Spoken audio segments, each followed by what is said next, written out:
Alors Lindsay Lohan, pour moi, c'est vraiment le glow-up 2024. Ah ouais. C'est la transformation incroyable. Tous les chirurgiens en parlent. Nancy Ajalam, qu'est-ce qu'elle a fait? Quand on voit son visage avant-après, la bichectomie et la rhinoplastie. Ça coûte combien d'avoir un full face comme ça? Alors Julia Roberts, si on analyse le visage, rien n'est symétrique. Zac Efron. Il a une transformation physique qui n'est pas normale. Christina Aguilera. À quel moment ces célébrités qui ont quand même beaucoup d'argent, qui ont accès aux meilleurs médecins aux États-Unis, elles se retrouvent dans des situations comme ça? Hande Essel. Elle a vraiment les joues qui ont perdu du volume, ou elle se retrouve un peu plus dessinée ici. Comment on fait pour avoir ce visage dessiné? On peut arriver à des résultats de plus en plus extrêmes. Du coup, la question se pose peut-être dans 5 ans, dans 10 ans, en effet, c'est plus à la mode. Et qu'est-ce qu'on fait? Donc ça, Attention, la sédentarité fait vieillir. l'être humain devrait bouger minimum 10 heures par semaine. Les fillers. Vous voyez beaucoup d'extrêmes sur les fillers au niveau des lèvres notamment, Mais ça fait des lèvres de canard. pour 2 raisons. Déjà, utiliser le bon produit. C'est quoi le bon produit? Qu'à partir de 30 ans, la première chose qu'on va perdre sur les lèvres, c'est l'hydratation. Après, on commence à perdre du volume. Et après, les lèvres vont s'inverser carrément. Il faut savoir, le Botox a été élu par Time Magazine le médicament numéro 1 au monde. C'est un médicament qui a vraiment transformé la médecine. Le micro-needling, le tummy tuck, le black swan eyes. Moi, je déconseille. Je fais la chirurgie de la main et quand on passe des journées où on opère des fois 10, 12 patients d'urgence main, on rentre chez soi et on se dit « Ok, là, j'ai vraiment été utile, j'ai vraiment pu aider ». Vous, Dr Maurice, qu'est-ce que vous avez fait concrètement sur votre visage?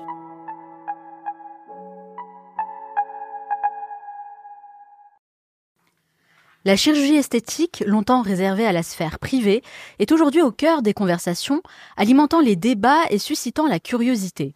Sur les réseaux sociaux, elle est omniprésente. Mais au-delà des tendances, il est essentiel de mieux comprendre les avancées, les techniques innovantes et les réalités de cet univers. Pour éclairer ce sujet et répondre à mes nombreuses questions, j'ai le plaisir d'accueillir un expert reconnu pour son travail. Spécialiste en chirurgie plastique et esthétique, il conjugue une expérience clinique impressionnante avec plus de 2900 interventions majeures et une véritable passion pour l'innovation et la pédagogie. Titulaire des diplômes français et européens de chirurgie plastique, il exerce dans des établissements renommés à Paris, Dijon, Singapour et Dubaï, en partageant régulièrement ses connaissances à travers des conférences données dans le monde entier. Mais ce n'est pas uniquement un expert en médecine esthétique, c'est aussi un chirurgien qui soigne grâce à la chirurgie réparatrice. Scientifique passionné, il consacre une partie de son travail à la recherche et à la publication dans des revues médicales de référence, contribuant ainsi à l'évolution de son domaine. Il est avec nous aujourd'hui pour partager son expertise. Docteur Vivien Maurice, bonjour et bienvenue dans le Manal Show. Bonjour, merci Manal pour cette belle invitation. Avec grand plaisir. Alors, je sais que vous avez un emploi du temps très chargé, donc je vous remercie vraiment de faire l'effort d'être avec nous aujourd'hui. Vous allez voir, on a 2 heures pour pouvoir parler des sujets passionnants relatifs à la médecine esthétique, mais je vous préviens, moi, c'est pas trop mon domaine. Je m'y connais pas trop, mais j'ai énormément de questions à vous poser Avec là-dessus. plaisir, aucun problème. Pour commencer, j'aimerais d'abord vous poser la question un peu signature du Manal Show. Pourquoi vous faites ce que vous faites aujourd'hui? Qu'est-ce qui vous motive à vous lever chaque matin? Quelles sont vos aspirations? Il y a plusieurs choses. Déjà, la première chose, pourquoi faire médecine? Du coup, ça répond un peu à une première réponse pour vous. Pour moi, la médecine et surtout la chirurgie, c'est une passion avant tout. Le matin, je me lève, c'est pour donner le meilleur de moi-même pour les patients, pour leur donner le meilleur soin possible. Et en fait, tout va dans ce sens-là. C'est-à-dire que c'est non seulement le meilleur soin pour le patient, mais aussi se poser la question de comment améliorer ces soins-là. Et comme vous l'avez dit, ça passe par la recherche, ça passe par l'enseignement aussi, et ça passe par le développement d'un environnement, notamment au CHU de Dijon où je travaille, où on a cet objectif en permanence du meilleur soin pour le patient. Alors c'est vrai qu'on a un peu l'image du médecin esthétique. En fait, il y a plusieurs images autour du médecin esthétique qu'on peut voir un peu partout sur les réseaux. Quand on ne connaît pas de médecin esthétique dans son entourage, on peut se faire plein d'idées, on fantasme un peu sur cet univers. J'aimerais savoir quel aspect de votre métier vous aimeriez que les gens comprennent mieux. Alors déjà, il y a 2 choses. Le médecin esthétique et le chirurgien esthétique, ça va être 2 choses différentes. Le médecin esthétique, ça peut être un médecin généraliste qui passe des diplômes complémentaires et qui va pouvoir proposer des actes esthétiques comme l'injection de Botox ou d'acide hyaluronique. Ça, c'est la sphère de la médecine esthétique. Ouais. Le chirurgien esthétique, lui, il va suivre la carrière et la filière de chirurgie. Donc, il va passer 2 concours, puis ensuite un internat de chirurgie, dans lequel on apprend à faire de la chirurgie générale, digestive, orthopédique. Moi, je suis même passé en chirurgie cardiovasculaire. Ah oui. Et puis après, on se spécialise chirurgie maxillofaciale, chirurgie plastique. Donc, c'est une approche qui est différente, un parcours qui est différent, qui est un peu plus long. Et puis après, dans la chirurgie esthétique, c'est vrai qu'il y a ce fantasme-là où les gens s'imaginent le chirurgien esthétique est millionnaire, il roule en Porsche sur les Champs-Élysées. La réalité, elle est plus vaste parce que la chirurgie plastique, c'est aussi la chirurgie réparatrice. Le chirurgien plastique, c'est celui qui traite les cancers comme le mélanome, les carcinomes basocellulaires, c'est la reconstruction du visage après des cancers au niveau de la mandibule par exemple. On s'occupe aussi des fentes palatines chez les enfants. On s'occupe des brûlés, des grands brûlés avec les greffes de peau. Et puis aussi tout ce qui est reconstruction après les cancers du sein. Puis enfin, j'ai passé des diplômes complémentaires en chirurgie de la main, comme peuvent le passer d'autres chirurgiens plastiques, pour tout ce qui est urgence de la main, SOS main. Et donc ça va de la microchirurgie à la chirurgie osseuse. Donc au final, la chirurgie plastique est méconnue en France. On s'imagine que c'est juste la chirurgie esthétique qui est en fait quelques pourcentages, une partie très fine de tout l'ensemble de la chirurgie plastique. C'est vrai que c'est quand même, ça regroupe un large panel. Vous avez beaucoup de compétences et vous touchez à pas mal de domaines aussi. Moi, j'ai remarqué quand même que ces derniers temps, on voit de plus en plus de médecins esthétiques, notamment sur les réseaux sociaux. Oui. Comment vous expliquez ce phénomène ? Déjà la demande. Faut savoir que la médecine esthétique, donc là on parle plutôt des traitements de la peau, Botox, filler, mais ça parle aussi du laser, ou même maintenant il y a d'autres choses comme le microneedling, les exosomes, on pourra en parler. Tous ces soins-là sont en effet plutôt de la médecine esthétique et sont en forte croissance depuis les années 2000-2010. C'est-à-dire que depuis ces années-là, on est à un double chiffre, c'est-à-dire 10-15% chaque année d'augmentation. D'accord. Et ça va continuer comme ça au moins jusqu'à 2035. Donc il y a une très forte demande, une demande pour le laser épilatoire, une demande pour les soins de la peau. Et donc forcément, il y a plus de médecins qui s'intéressent à ces problématiques et qui vont se spécialiser dans ce domaine. Donc de grandes opportunités pour les personnes qui sont réintéressées, développer des compétences peut-être dans ce domaine-là. Oui, la demande, elle est là et elle continue de croître, ça c'est évident. D'accord. Alors, comme je le disais en intro, la médecine esthétique, la chirurgie esthétique, c'est quelque chose qu'on voit beaucoup sur les réseaux sociaux, de plus en plus en tout cas. J'imagine que vous devez recevoir des profils très différents. J'aimerais savoir quelles sont les interventions les plus demandées aujourd'hui en chirurgie esthétique. Alors, en chirurgie esthétique, en France en tout cas, on est sur l'augmentation mammaire, qui est la demande numéro 1. Donc, c'est les implants mammaires en général. Et ensuite, en numéro 2, ça va être la liposuction, chirurgie de la silhouette. D'accord. Numéro 3, on est sur la chirurgie du visage, notamment les paupières. La blépharoplastie, c'est quand on va retirer cet excès de peau, notamment sur la paupière supérieure. D'accord, ok. Pas de BBL. Le BBL, il peut rentrer un petit peu dans la liposuction, chirurgie de la silhouette. Okay. Mais il reste, en tout cas en France, vraiment inférieur à la demande, notamment à l'étranger. Si on prend l'exemple des États-Unis ou même aux Émirats Arabes Unis, où j'ai travaillé l'année dernière à Dubaï, le BBL et chirurgie de la silhouette liposuction, c'est le numéro 1. Numéro 1 des demandes. Et puis ensuite, vous avez la chirurgie mammaire et ensuite la chirurgie du visage. D'accord, ok. C'est marrant de voir qu'il y a autant de différences. Moi, je pensais vraiment que le BBL allait arriver en numéro 1 ou 2, à la limite. Hein. Mais parce que vous pensez, vous voyez beaucoup de femmes de plus en plus qui ont... Ouais, c'est quelque chose qu'on voit beaucoup aujourd'hui. Après, voilà, il y a encore, en France, il y a quand même un petit retard. Si on compare aux autres pays, notamment aux pays américains, il y a un petit retard sur tout ce qui est chirurgie et médecine esthétique par rapport aux autres pays. Alors on dit BBL comme ça, comme si tout le monde connaissait. Ouais. Est-ce que vous pouvez quand même nous expliquer ce que c'est ? Donc le BBL, en fait, ça veut dire Brazilian Butt Lift. Et en fait, la chirurgie qui est cachée derrière, c'est le fait de lipo-aspirer le bas du dos, le ventre également. On garde la graisse, on va la préparer, la centrifuger ou la décanter, et ensuite la réinjecter au niveau des fesses. Il faut savoir que cette chirurgie-là, elle est née en Amérique du Sud. Et donc le but, on retravaille le partie basse du corps et les fesses, mais c'est une chirurgie qui est dangereuse. C'est-à-dire que si la graisse est injectée au mauvais endroit, et notamment dans le muscle glutéal, donc dans les couches profondes au niveau anatomique, dedans, on a une veine qui s'appelle la veine glutéale, qui est une grosse veine. Si on injecte la graisse là-dedans, on peut en mourir, et c'est ce que j'appelle une embolie graisseuse. C'est-à-dire que la graisse va rentrer dans cette veine et partir dans les poumons, boucher les poumons. Ah ouais. Donc c'est décrit, ça existe, il y a malheureusement eu des cas de décès à cause de ça. En France, quand on réalise un BBL pour le chirurgien plastique, il est essentiel de réaliser ça dans les couches superficielles, juste dans la graisse sous-cutanée. Il y a en aucun moment, il y a une technique où on injecte dans le muscle.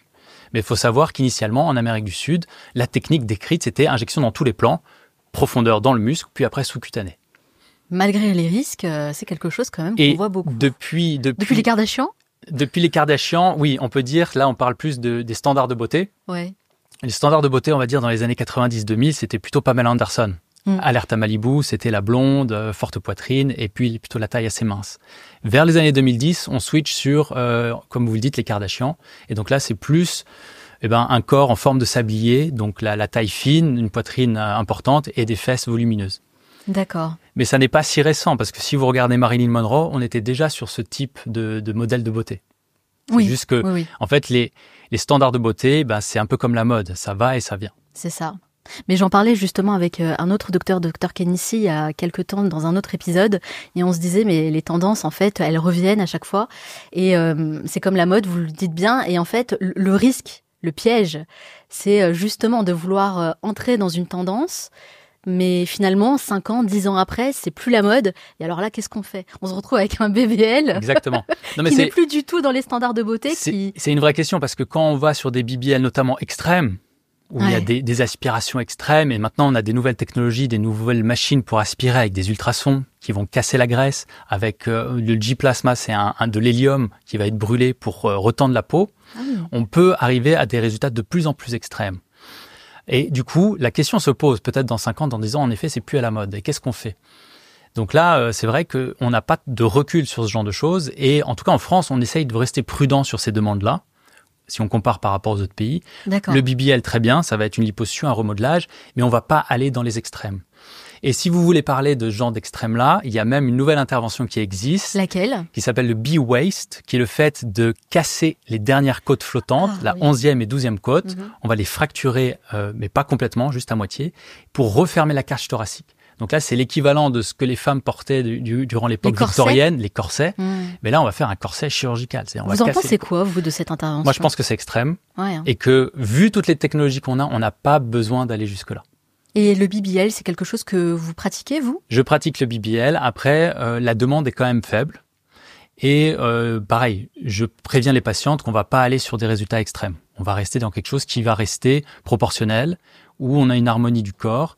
Et moi, j'aime pas aller vers quand on défigure un petit peu le corps. Je préfère qu'on respecte l'anatomie et qu'on reste dans le naturel. Oui, bien sûr, on va se rejoindre sur ce point, ça c'est certain. J'aimerais beaucoup savoir comment les réseaux sociaux aujourd'hui influencent les attentes et les demandes des patients. Parce que j'imagine que ça a un impact. Ça a un impact énorme. Et notamment quand j'ai commencé à Dubaï l'année dernière, donc j'ai fait 1 an là-bas, une mobilité professionnelle qu'on peut réaliser durant notre carrière. Le but, c'est de se former, mais aussi d'être challengé avec de nouvelles pratiques. Durant les 3 premiers mois, la plupart des patientes que je voyais, notamment les plus jeunes, entre 20 et 25 ans, elles venaient avec leur téléphone et elles me montraient « Docteur, je veux ces lèvres, je veux ce nez, je veux cette jawline. » Ah ouais. Et du coup, le discours était difficile parce que on peut pas répliquer l'anatomie d'une autre personne, d'une célébrité. J'ai utilisé du coup ces célébrités-là pour les analyser et essayer de faire passer un discours différent avec les patientes. Donc ça a été un challenge. Et oui, les réseaux sociaux ont une énorme influence sur les demandes en chirurgie plastique. Mais alors comment vous parlez à ces personnes-là ? Comment vous communiquez ? Parce que j'imagine en tant qu'expert, elles viennent avec une demande, c'est point barre, je veux ça.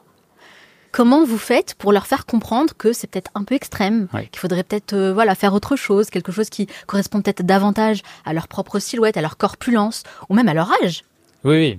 Parce que vous me dites 20 ans, c'est quand même jeune. C'est jeune, bien sûr. Ouais. Et les demandes, elles arrivent de plus en plus jeunes, notamment à cause des réseaux. Ouais. C'est-à-dire qu'avant, ce qui influençait, ça va être les séries, ça va être les stars américaines dans les films, les magazines. Ça, c'était un peu l'influence dans les années 2000. Maintenant, c'est les réseaux sociaux, les influenceurs, mais aussi les stars. Quelles sont les personnes des réseaux sociaux qui sont souvent pris en exemple ? La famille Kardashian. Ah oui ? Évidemment. Encore. Je pensais qu'elles étaient has-been, moi. Elles sont toujours là. Ok. Et puis au Moyen-Orient, certaines célébrités du Moyen-Orient, comme certaines que j'ai analysées déjà sur des vidéos, qui revenaient assez souvent. C'est quoi, les chanteuses libanaises ? Les chanteuses libanaises notamment. Le Liban est très représenté sur l'esthétique. Il faut savoir que le pays a beaucoup d'avance dans ce domaine aussi. C'est vrai ? Le Liban est historiquement un pays où il y a un bon développement de la médecine et de la chirurgie esthétique. En tout cas, oui, les femmes libanaises consomment de la chirurgie esthétique de manière importante. Oui. Justement, j'aimerais savoir quelles sont les différences que vous observez dans les attentes et les préférences des patients entre la France et Dubaï. J'imagine que les différences sont énormes. Oui et non. Oui et non, parce qu'on a ce fantasme, cette idée qu'en France, on est sur quelque chose d'assez naturel, d'assez discret, on veut pas que ça se voit, et puis ça reste un peu un tabou de faire de la médecine esthétique ou de la chirurgie esthétique. Ça, c'est vrai. En France, ça reste encore un tabou et les femmes en parlent pas trop entre elles. Et puis on est sur des critères de beauté plutôt français, européens. En effet, les lèvres sont plutôt pincées, on a le nez un peu retroussé. On est plutôt sur ce genre de beauté. À Dubaï, déjà au Moyen-Orient, c'est cosmopolite. Ouais. Donc il y a énormément de nationalités différentes. Et si on regarde l'anatomie des femmes du Moyen-Orient, elles sont un peu plus pulpeuses, on va dire. Il y a déjà plus de formes naturelles. Elles vont avoir des belles lèvres assez pulpeuses. Et du coup, il y a une demande d'accentuer ces traits qui sont déjà leurs traits de beauté naturelle. C'est-à-dire d'aller vers un peu plus de volume et un peu plus de définition. Par exemple ? Par exemple, des lèvres encore plus grosses, les joues, les cheeks, c'est un peu plus grande, la poitrine aussi plus développée, et forcément le BBL où on met en avant encore plus les formes. D'accord, ok. Donc il y a du BBL même aux Émirats. Bien sûr. Après, là où je dis non sur cette question-là, c'est que malgré, moi j'avais cet a priori-là en me disant on va me demander des choses extrêmes à Dubaï et je me sens pas forcément prêt pour. Et au final, j'ai rencontré beaucoup de personnes là-bas, soit des Libanais ou même des patientes du Golfe, des Émiratis, Saoudis ou du Qatar, qui venaient et qui disaient « Docteur, je veux un résultat naturel ».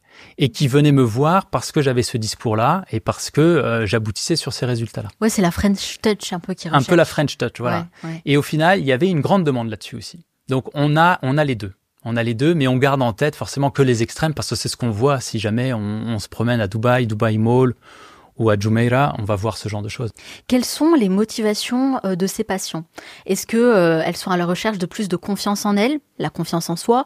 Est-ce que c'est plutôt une sorte de pression sociale, professionnelle ? Ça aussi, ce sont des choses que j'ai entendues. Qu'est-ce qui diffère en fait entre les Émirats, les pays du Golfe d'une manière générale, et l'Europe ? Alors, là-bas aux Émirats, il y a plus de pression sociale, ça c'est vrai. Ouais. Notamment avec le travail, ce genre de choses, où les signes de vieillissement seront mal perçus, notamment dans la vie professionnelle, où on peut se dire « Ah bah tiens, il a l'air fatigué ». Et pour prendre un exemple concret, j'ai déjà eu des patients qui étaient des banquiers d'affaires, qui avaient 45, 50 ans, et qui se retrouvaient avec des poches sous les yeux, qui est assez fréquent, assez normal. Et pareil, la paupière supérieure, de la peau en excès. Et il me disait, mais docteur, tout le monde me dit que je suis fatigué. Mais je suis pas fatigué. Mais du coup, quand il y a toutes ces relations, avec à un moment donné, il va falloir signer des gros contrats, où il y a il y a de nombreux montants sur le chiffre, eh ben, il me posait la question, qu'est-ce qu'on peut faire? Donc, un des traitements, ça va être la blépharoplastie supérieure, on va retirer la peau en excès. Blépharoplastie inférieure, on va retirer la graisse en excès. Et du coup, faire de la chirurgie esthétique, ça permet à ces gens-là de signer des gros contrats. C'est ça. Incroyable. En tout cas, ça les aidait à garder confiance en eux et surtout dans les relations sociales où il va y avoir forcément à un moment donné une question de est-ce que la personne en face est quelqu'un en qui je peux avoir confiance, quelqu'un de solide, quelqu'un qui a bien dormi et quelqu'un, voilà. C'est super important ça quand même. Hein. Donc il y a une pression et il y a une pression aussi là-bas entre femmes. C'est-à-dire que les femmes entre elles font souvent des soirées, notamment aux Émirats, et il y a une compétition quand même qui se joue entre elles avec les hommes après. Donc il y a les hommes qui peuvent mettre une pression sociale sur les femmes, mais aussi les femmes entre elles, où il peut y avoir des fois une pression comme ça. Et alors moi, la question que je me pose, c'est en tant qu'expert, comment vous décidez si une intervention est appropriée ou pas pour un client, pour un patient, pardon ?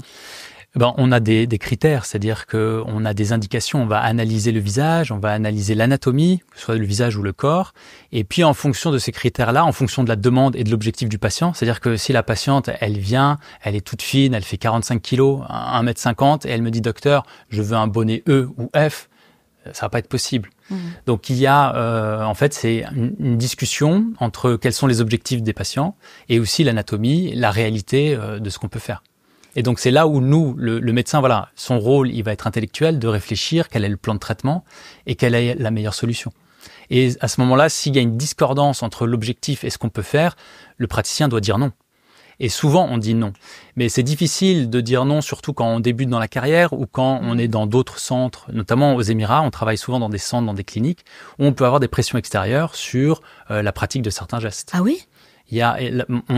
En France, on est un petit peu protégé parce que le médecin est indépendant et il a une forme d'éthique de travail. Aux Émirats, il y a plus le système américain, c'est-à-dire il faut ramener de l'argent, il y a la rentabilité, il y a ce genre de choses. Donc le directeur de la clinique peut vous dire non, tu fais l'intervention en fait. Pas à ce point-là, mais il peut y avoir des influences, on va dire. C'est un peu caricaturé, C'est caricaturé, mais il peut y avoir des influences. Après, au médecin de garder sa ligne et de dire non aussi. Est-ce qu'il vous arrive de refuser certaines demandes? Et si oui, lesquelles? Est-ce que vous avez des exemples à partager avec nous? Oui, bien sûr. Par exemple, là, je viens de citer donc des augmentations mammaires qui sont extrêmes. Ouais. Donc ça, c'est une demande j'ai déjà eue et à ce moment-là, la réponse est non. Dans l'autre sens aussi, j'ai déjà eu des femmes qui viennent me voir et qui me disent « Docteur, je veux une réduction mammaire extrême, je veux passer d'un bonnet G à un bonnet A ».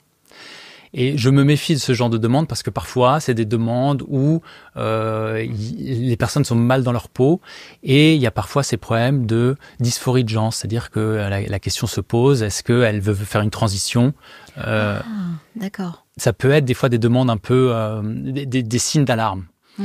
Donc pareil, dès qu'on repère on va dire des red flags, des signes un peu dangereux, voilà, le chirurgien, le médecin se doit de rester précautionneux et de pas accéder à toutes les demandes. Et donc vous, pourquoi vous êtes réticent à ce type d'intervention? Alors tout ce qui est chirurgie, dysphorie de genre ou tout ce qui est transsexualisme, c'est des chirurgies très spécifiques qui se font dans des centres spécifiques également, comme à Paris, à Lyon, où les patients vont avoir un suivi particulier au niveau psychologique, au niveau endocrinologique également. Donc moi, je pratique pas ce genre de chirurgie juste parce que je suis pas dans un centre spécialisé pour ça. Et c'est des patients qui vont rentrer vraiment dans un parcours de soins particulier. Ouais, c'est ça, ouais, j'imagine. Il y a un gros aspect psychologique en fait dans tout ça. Énorme. Comment vous faites pour gérer ça? Est-ce que vous êtes formé? Et j'imagine qu'avec le temps aussi, vous avez quelques réflexes, mais ça prend beaucoup de place, ça. Ça prend beaucoup de place. Alors on est formé parce que on va durant l'internat, le clinica, on va être avec d'autres médecins, d'autres chirurgiens. Où la chirurgie se passe beaucoup par compagnonnage, c'est-à-dire qu'on va suivre quelqu'un de plus âgé qui va nous apprendre. Comme un mentor? Comme un mentor, exactement. Comme un mentor. Et le but, c'est de faire ce qu'on appelle des rotations. On va changer de stage, aller sur différents lieux de stage, rencontrer différents chirurgiens pour comme ça se créer un petit peu au fur et à mesure.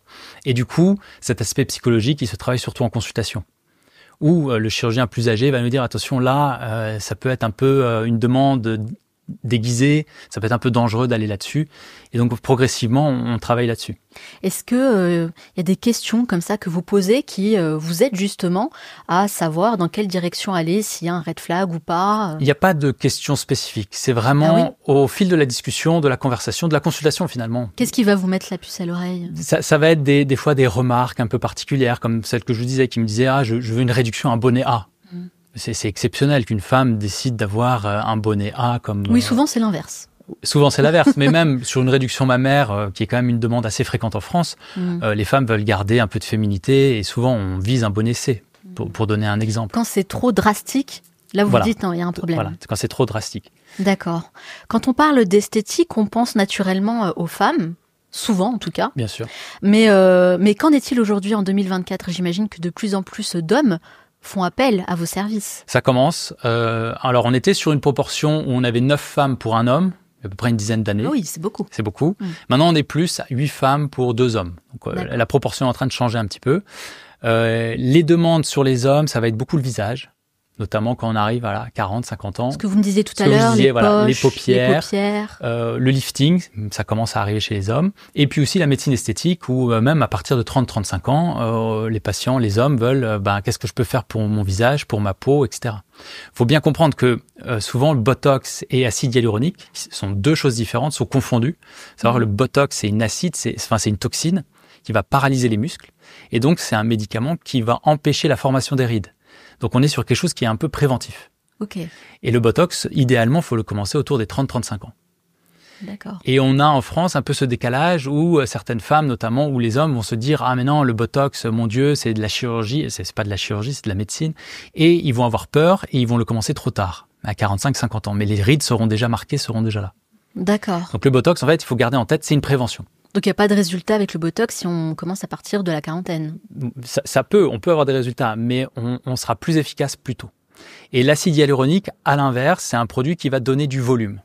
Et quand je dis du volume, en fait, c'est un grand... On a dans le portfolio, dans toute la gamme d'acides hyaluroniques maintenant, on a des acides qui sont très souples, qui vont être là pour hydrater la peau ou pour les toutes petites rides. Et ça va aller jusqu'à des acides très solides où on va reproduire l'os, Parce que quand on vieillit, à partir de 25 ans, on va perdre 1% de collagène, de muscles, de densité osseuse et de densité graisseuse. On perd beaucoup de choses à partir de 35 ans. Ça commence déjà avant, en fait, et ça se voit vers 35 ans. Et ça se voit beaucoup plus. C'est-à-dire que pendant 10 ans, on le voit pas trop, et puis à 35 ans, au bout d'un moment, on se réveille, on se dit, ah tiens, il y a quelque chose qui a changé. Alors, docteur Maurice, ce que je vous propose maintenant, c'est de faire un décryptage des nouvelles, je dirais, techniques, technologies qui apparaissent. C'est vrai qu'on voit beaucoup de mots, beaucoup de choses, notamment sur les réseaux sociaux, mais on ne sait pas trop ce que ça veut dire. Moi, en tout cas, j'ai besoin d'un peu de pédagogie. On commence avec le cool sculpting. Okay, Qu'est-ce que c'est ? Cool sculpting, c'est le fait de fat freezing, c'est-à-dire de congeler la graisse. Ah, ok. Et ça a été découvert par 2 universitaires américains qui se sont rendus compte que les enfants qui mangeaient des sucettes et surtout des glaces à l'eau avaient des joues plus creuses que les autres. Et donc, en fait, ils ont fait la recherche et ils ont développé ensuite des machines qui étaient capables de congeler la graisse et de la détruire. D'accord. Donc ça, c'est le principe même. Alors, il faut savoir qu'on a des résultats qui sont de 10 à 15%, donc on n'est pas sur des grands résultats. Et on peut avoir un effet paradoxal, c'est-à-dire que des fois, on a une hyperplasie de la graisse, c'est-à-dire qu'au lieu qu'elle meure et qu'elle disparaisse, eh ben, elle va se redévelopper plus forte qu'avant. Ah. Donc, le cool sculpting, ça peut être un outil pour certains patients sur vraiment des zones localisées de graisse, de petites quantités. La sangle abdominale, par exemple ? Par exemple, les poignées d'amour, comme on dit en France. Ok.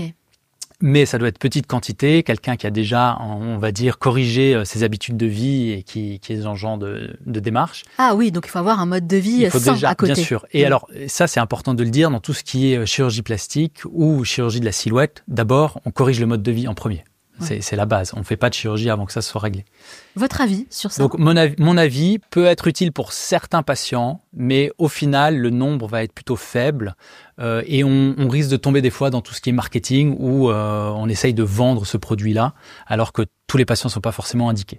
D'accord. Donc, à utiliser avec parcimonie, avec une bonne indication. Botox, je crois que c'est la première intervention voilà. Au niveau mondial. Au niveau mondial. Qu'est-ce que c'est le Botox finalement et votre avis là-dessus ? Le Botox, c'est une toxine botulique. La naissance du Botox et de l'utilisation notamment en esthétique, il faut savoir au début, c'était un ophtalmologue qui l'a utilisé pour traiter le blépharospasme, donc une contraction qu'on peut avoir au niveau de la paupière supérieure, notamment quand on est très fatigué. Et donc il traitait ses patients avec le Botox et il s'est rendu compte dans le suivi qu'il y avait moins de rides autour des yeux, moins de rides au niveau rides du lion.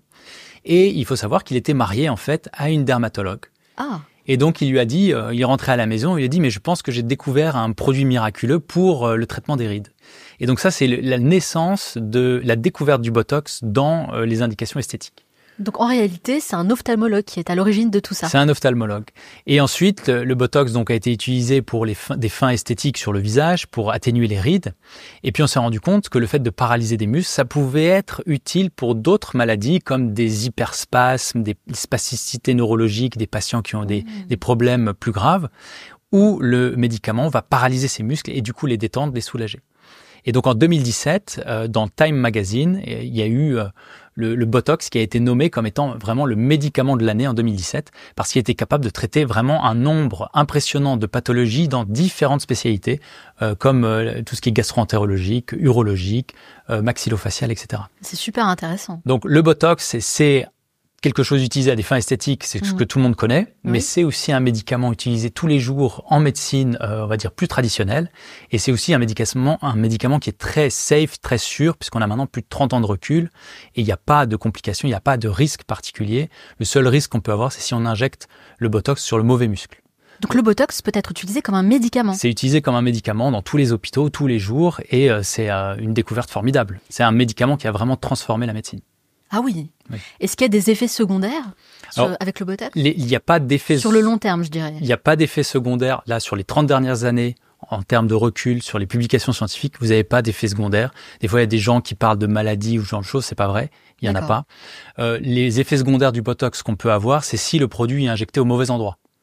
Ah oui. Donc, si par exemple, on injecte, on attrape un muscle comme le muscle élévateur de la paupière, si ce muscle est paralysé, on va avoir un ptosis, c'est-à-dire que la paupière va tomber. Donc ça, c'est un des exemples. C'est pas une complication du Botox en lui-même, c'est une mauvaise utilisation du Botox. Vous le préconisez pour quelle partie du visage en particulier ? Donc surtout le tiers supérieur du visage, donc c'est tout ce qui est le front. Okay. La glabelle ici, ce qu'on appelle les rides du lion. La ride du lion, oui. Voilà. Et autour des yeux, ce qu'on appelle en France la patte d'oie. D'accord. Donc ça, c'est vraiment l'indication la plus standard à partir de 35 ans si on veut éviter l'apparition des C'est ce que rides. j'allais dire, c'est ce que j'ai retenu. Hein. Voilà, c'est ça. À partir de 30 ans. C'est ça. Après, le Botox, on peut l'utiliser aussi pour le sourire gingival. C'est les patients, quand ils font le sourire, ils vont avoir une exposition de la gencive. Vous voyez les dents et après beaucoup de gencives. Mhm. On peut traiter ça aussi avec le Botox, oui. Mais comment ? En paralysant le muscle élévateur de la lèvre supérieure. Donc quand on sourit, finalement, ça va plus au-dessus. Ça va monter ça moins s'arrête. haut. Oui, ça s'arrête. D'accord. Ça s'arrête. Ok. Donc après là, on rentre dans, on va dire, les usages un peu plus poussés du Botox sur le tiers inférieur du visage. D'accord. Bah, très intéressant en tout cas. Je savais pas. Alors, si je le prononce bien, exosome. Qu'est-ce que c'est ? Alors les exosomes, c'est, on va dire, des nouveaux médicaments qui viennent des cellules souches. Les cellules souches, c'est les cellules qui ont une capacité de se différencier en différentes cellules. Donc par exemple, vous injectez des cellules souches au niveau de la graisse du visage, elles peuvent se transformer en adipocytes, c'est-à-dire en cellules graisseuses. Donc les exosomes, après, leur origine, il en existe différents types. Il peut y avoir des exosomes qui viennent des cellules souches humaines ou d'autres qui viennent de cellules végétales. Si on veut vraiment être précis sur la définition, c'est plus une vésicule.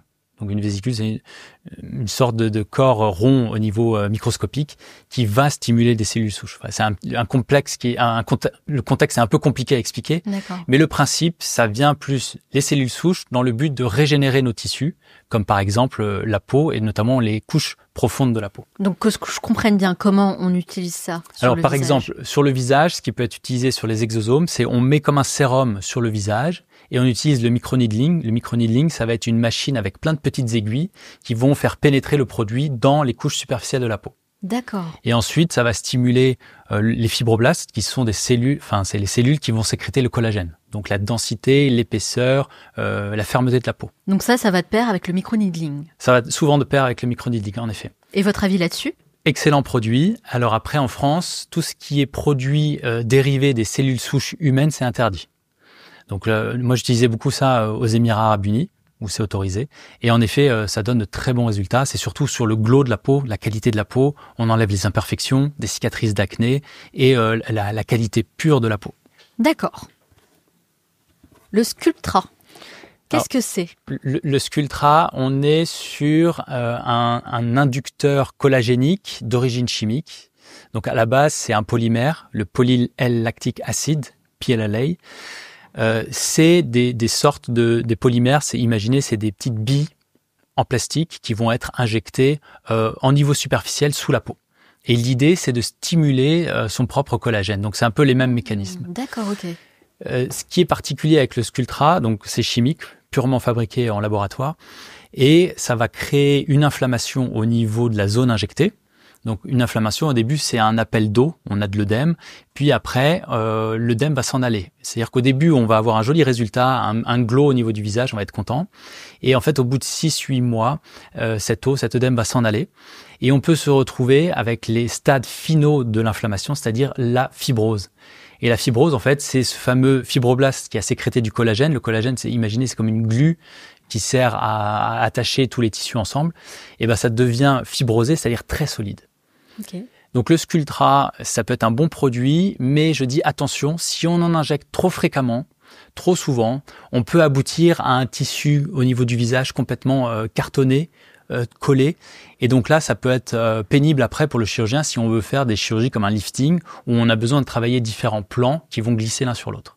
D'accord. C'est un produit qui a été utilisé initialement pour les patients qui avaient le virus du sida et qui avaient des hypotrophies majeures au niveau graisseux, au niveau du visage. Ça, c'est l'indication initiale.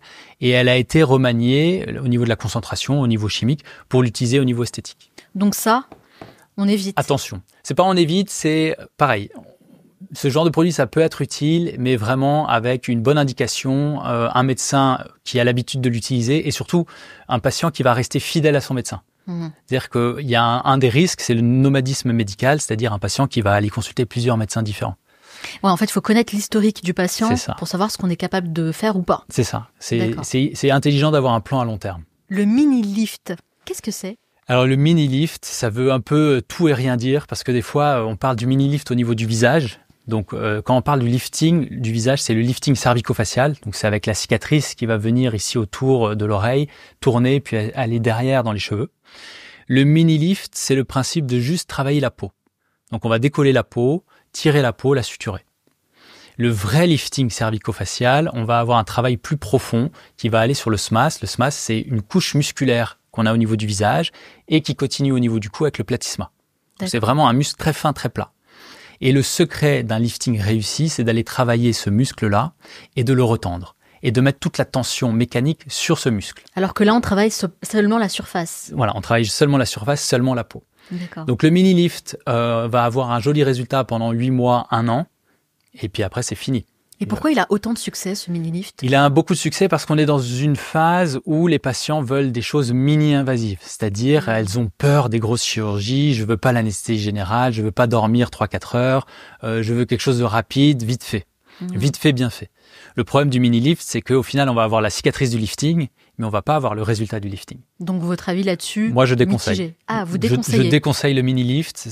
On peut faire des mini-lifts où on va travailler le SMAS quand même juste sur la partie faciale s'il y a aucune indication sur le cou. Il y a certaines femmes à 45-50 ans, elles ont encore un cou qui est très joli, qui n'a pas besoin de chirurgie. D'accord. Mais pareil, indication vraiment très limitée.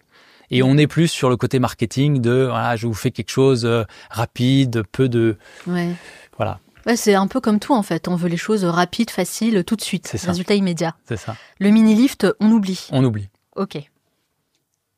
Le tummy tuck. Qu'est-ce que c'est le tummy tuck ? Le tummy tuck, c'est juste le nom américain de plastie abdominale pour français. Ok. Donc la plastie abdominale, c'est le fait de faire une grande cicatrice cachée dans les sous-vêtements au niveau du pubis. Et donc en fait, on va enlever une couche, un bourrelet, si vous voulez, de graisse et de peau, donc tout ce qui est sous l'ombilic. Et ensuite, on va remonter la dissection un peu plus haut et faire redescendre toute la peau en bas. Donc, c'est vraiment un grand lifting de l'abdomen qui peut être indiqué après des pertes de poids massives. Si vous perdez 30, 40, 50 kilos, vous allez avoir un excès qui retombe. Après une grossesse ? Après les grossesses, en effet. Et surtout, après les grossesses, il faut savoir que les muscles abdominaux, les grands droits de l'abdomen, le fameux six-pack, c'est 2 muscles verticaux qui sont l'un à côté de l'autre. Et avec la grossesse, le bébé va pousser et ouvrir ces muscles-là. Donc ça, on appelle ça le diastasis des grands droits de l'abdomen. Et pendant la chirurgie du tummy tuck ou de la plastie abdominale, on peut le corriger et refaire un ventre plat. Donc oui, c'est ce que j'allais dire. Le tummy tuck, c'est pour avoir un ventre plat. Exactement. Vous en pensez quoi, vous ? Moi, Très bonne indication. C'est vrai ? J'en fais beaucoup. On a une grosse demande et les résultats sont excellents. Vous avez une grosse demande sur le tummy tuck ? Oui, bien sûr. Ah ouais. C'est une des plus fortes demandes en France. Parce que les gens ont la flemme de faire du sport ? Non, c'est pas forcément la flemme de faire du sport. C'est-à-dire que, je vous dis, ça rentre souvent dans les cas où il y a eu des fortes pertes de poids ou alors dans les cas où il y a eu des grossesses. Mais souvent, c'est des grossesses gémellaires. Donc, il y a eu des bébés, 2 bébés, où il y a eu des macrosomes, c'est-à-dire des gros bébés. C'est des cas spéciaux quand même. C'est des cas un peu plus spéciaux. On n'est pas sur du tummy tuck purement esthétique. C'est souvent, il y a derrière une demande fonctionnelle. Ok. Bon, là, j'en ai un que j'entends tout le temps. J'ai l'impression que voilà, c'est devenu la mode, la tendance en ce moment, les fillers. Bon, les fillers, en fait, ça veut dire remplir en anglais. C'est l'acide hyaluronique, numéro 1.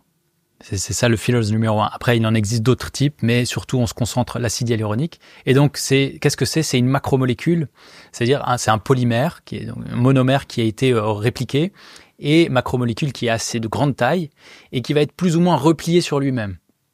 En fonction du fait qu'il soit plus ou moins replié, on parle de réticulation.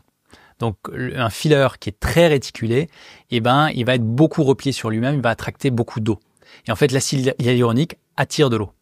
Okay. Le principe, c'est de redonner du volume. Soit on veut donner un petit peu de volume pour traiter des rides, soit on veut donner beaucoup de volume pour retraiter, par exemple, tout ce qui est joues, où on peut redessiner la jawline, le menton. On peut vraiment utiliser ce produit partout sur le visage. Et même, il existe des fillers pour le corps, notamment, vous en parliez, le BBL avant. Il existe des BBL médicaux juste avec de l'acide hyaluronique. Ça existe. Et les fillers aussi pour la bouche, non ? Pour la bouche, en effet, bien sûr. Moi, c'est ce que je vois beaucoup d'ailleurs. C'est ce que vous voyez beaucoup. Alors, sur la bouche, c'est vraiment... vous voyez des fois des extrêmes.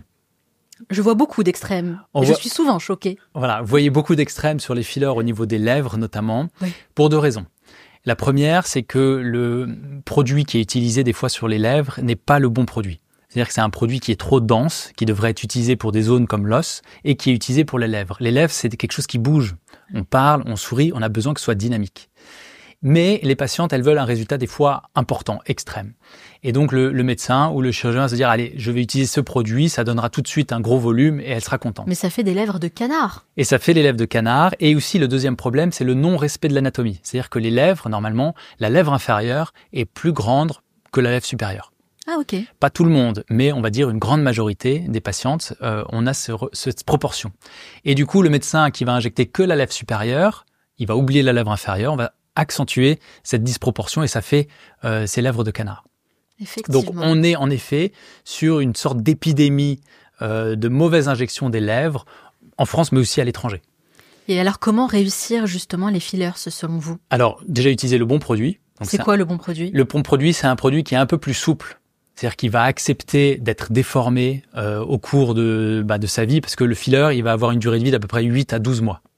C'est pas quelque chose de permanent. D'accord. Donc le bon produit, ensuite injecté dans le bon plan, parce que au niveau de la lèvre, on a plusieurs plans, le plan muqueux, ensuite le plan musculaire et puis les plans profonds. Donc injecté dans le bon plan qui est plutôt sous-muqueux. Et ensuite, il y a des différentes techniques, soit à l'aiguille, soit à la canule. Je préfère utiliser la canule, mais en fait le plus important, c'est vraiment utiliser le bon produit dans le bon plan. Et il y a une épidémie aussi de techniques qui s'appelle le Russian Lips. Donc c'est la technique où le médecin va utiliser une aiguille qui va injecter du haut vers le bas, surtout avec ces produits très denses. Et donc là, vous voyez des lèvres très épaisses qui bougent plus. Les techniques russes, ils appellent ça, Russian Lips. D'accord, ok. Moi, les fillers, c'est vraiment quelque chose que je voulais vraiment vous poser la question. Parce que j'ai l'impression que tout le monde aujourd'hui passe par la case fillers. Et je trouve ça dommage, en fait, d'avoir des déformations comme ça de lèvres. En réalité, quand vous nous l'expliquez, je me rends compte à quel point c'est précis. Exactement. Comme intervention. C'est exactement. C'est hyper précis. C'est très précis. C'est-à-dire que si on veut, les fillers, si c'est bien fait, vous le voyez pas. C'est-à-dire que le visage, le résultat après, on se dit « Ah, tu as rajeuni ou tu as bien dormi, tu te sens bien. Ah, ouais, c'est ça l'objectif. Ou t'as un bon gloss. T'as un bon gloss, exactement.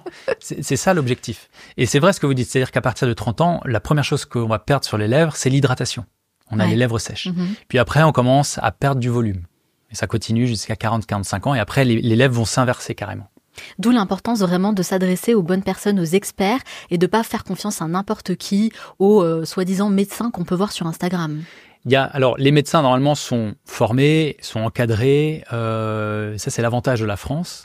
Je dirais attention à des dérives qu'on peut voir avec notamment les injectrices illégales. C'est ça. C'est quelque chose qui existe en France, malheureusement, où ça va être des esthéticiennes, où ça va être même juste des influenceuses sur Instagram qui vont développer cette activité d'injectable. Là, c'est un vrai problème. Ouais. Parce que non seulement elles sont pas formées, elles connaissent pas les risques. C'est-à-dire que l'acide hyaluronique, ça présente quand même des risques.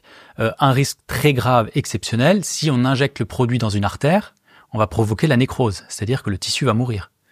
Donc vous pouvez vous retrouver avec la moitié de la lèvre qui nécrose. Ah oui. C'est exceptionnel. Et le médecin qui est formé, il a un antidote si jamais ça arrive.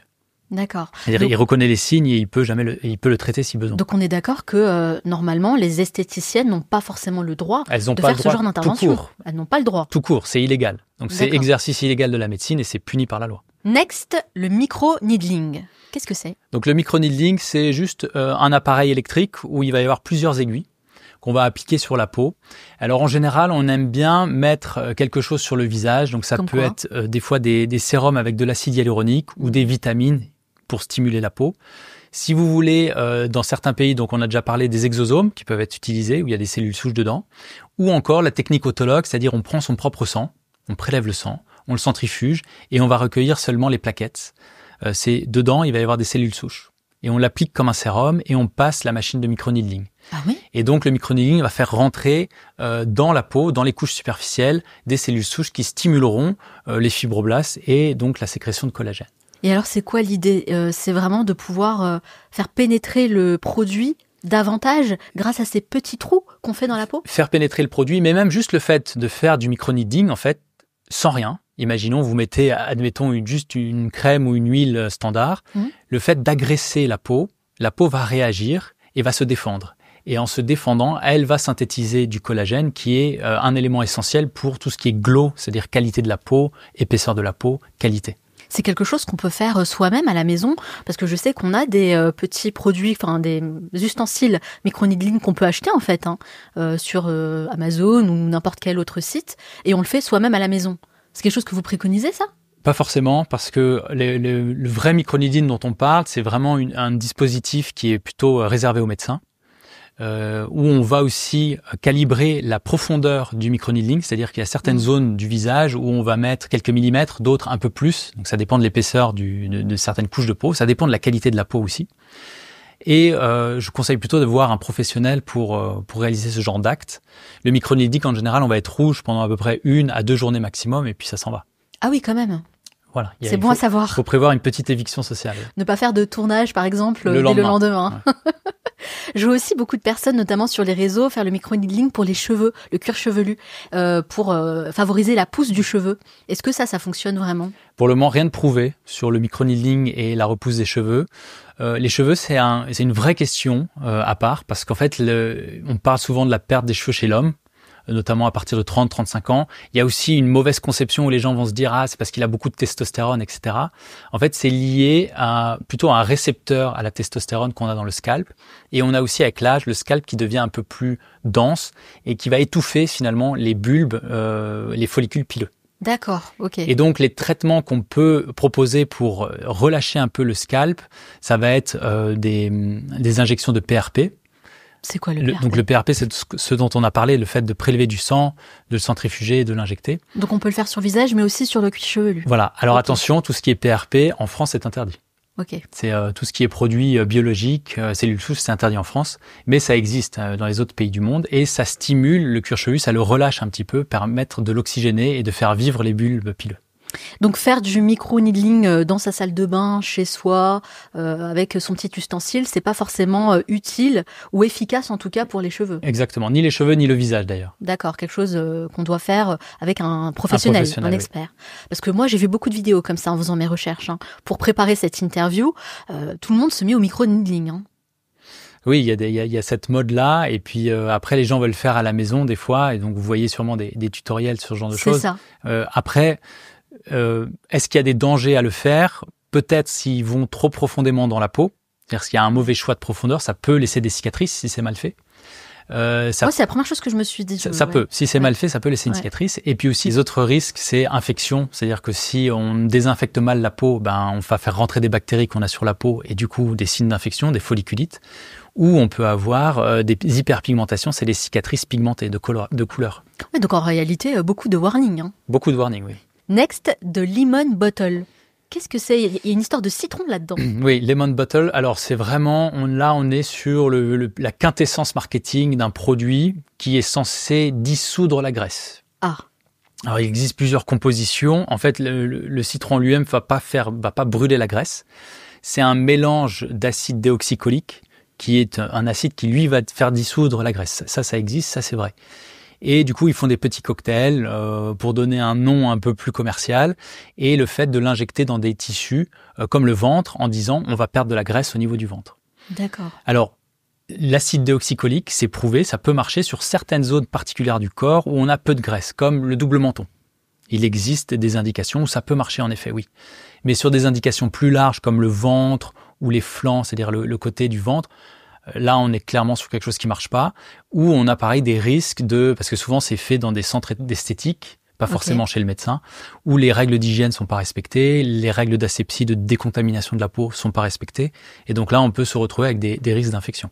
Donc pour vous, ça c'est purement du marketing. Purement marketing, à oublier. Alors j'en ai un qui m'a beaucoup interpellé, le Black Swan Eyes. Alors là, il y a plein de choses dedans, les yeux, le cygne, je comprends pas trop ce qui se passe, mais j'ai l'impression que c'est pas quelque chose qui vous plaît beaucoup. Alors le Black Swan Eyes, c'est quelque chose qui a été inventé par je ne sais quel chirurgien, peut-être en Asie, et donc on est là sur une déformation du visage où le patient va se transformer en cygne. Et Black Swan Eyes en cygne noir. Et donc, chirurgicalement, comment il a fait ? En fait, il combine un lifting des sourcils qui vont remonter de manière anormale, combiné à une blépharoplastie supérieure. Donc, c'est le fait d'enlever cette peau. Mais en plus, il va tirer très, très haut. Il va faire un excès cutané important. Et en plus de ça, il va couper ici. On a un petit tendon qu'on appelle, qui est au niveau du canthus externe. Il va le couper et le repositionner en position haute. Donc, normalement, notre vision, l'œil, il est plutôt horizontal, il va le mettre dans une position très verticale, très haute. Et donc là, on est sur quelque chose qui est vraiment une déformation complète du visage. Et c'est très dangereux pour la vision, ça. Qui est dangereux pour la vision et même, je comprends pas l'intérêt esthétique de faire ce genre de pratique. De lifter les yeux, peut-être, c'est ça, c'est d'avoir un regard à la Bella Hadid. Alors, le regard à la Bella Hadid, ce genre de choses, ça va être plutôt les yeux en amande. Donc là, c'est le travail du canthus, donc externe, où on va couper le tendon, le repositionner un petit peu en haut. On peut faire une blépharoplastie. Oui, ça existe. On peut faire un petit lifting de la queue du sourcil. Tout ça, ça existe. C'est le Fox Eyes. C'est ce que disent les Américains. Ok. Entre Fox et Swan, je me suis un peu emmêlé les pinceaux. On peut se perdre avec tous ces noms. Le Fox Eyes, voilà, on ouvre le regard. D'accord. Et ça reste quelque chose d'assez naturel. Là, on est passé dans l'extrême où ça n'a plus aucun sens. Dans quel type de pays on peut voir ce genre d'intervention ? Plutôt en Asie, notamment en Corée, j'ai l'impression. Corée et Chine. Il faut savoir, la Corée du Sud, c'est un des pays où il y a le plus de chirurgie plastique sur le visage, notamment. Mais j'ai l'impression quand même que les Coréens ont déjà les yeux tirés, non ? Oui, ils vont sur des extrêmes encore plus forts. D'accord. Après, je pense que ça reste quand même anecdotique. C'est pas une demande qui doit être très fréquente. C'est quelque chose qui a fait le tour des réseaux, mais. Alors, il y en a un que j'ai pas forcément noté, mais que j'entends aussi beaucoup, qui est le thread lift. Donc, qu'est-ce que c'est le thread lift et quel est votre avis là-dessus ? Alors, les thread lifts, c'est les fils tenseurs en français. Donc, c'est des fils qui ont été fabriqués avec des petites encres. Et le principe, c'est de se dire, OK, vous voulez un lifting, vous avez 40-45 ans, et vous voulez pas faire le vrai lifting chirurgical parce que pas envie d'être opéré, d'anesthésie générale, etc. Donc là, l'idée, c'est de proposer une sorte de lifting médical avec juste la mise en place de ces fils tenseurs à partir de la ligne chevelue, par exemple, où on va glisser ce fil-là, idéalement attraper des tissus sous-cutanés comme la graisse de la poche malaire et retendre tout ça. D'accord. Donc ça, c'est le principe, on va dire, du fil tenseur. Et c'est pas nouveau parce que même dans les années 90, on parlait des fils d'or. À l'époque, c'était très connu. Les patients disaient, j'ai fait un traitement au fil d'or. Au final, tous les fils tenseurs, ils vont avoir un effet immédiat d'à peu près 6-8 mois où on va avoir beaucoup d'inflammation, beaucoup d'eau qui va arriver puisque c'est une agression au niveau du visage. Mais après ça, l'effet tenseur, il n'existe pas. C'est pas possible de tirer comme ça des tissus sous-cutanés et d'avoir un résultat qui tient dans le temps.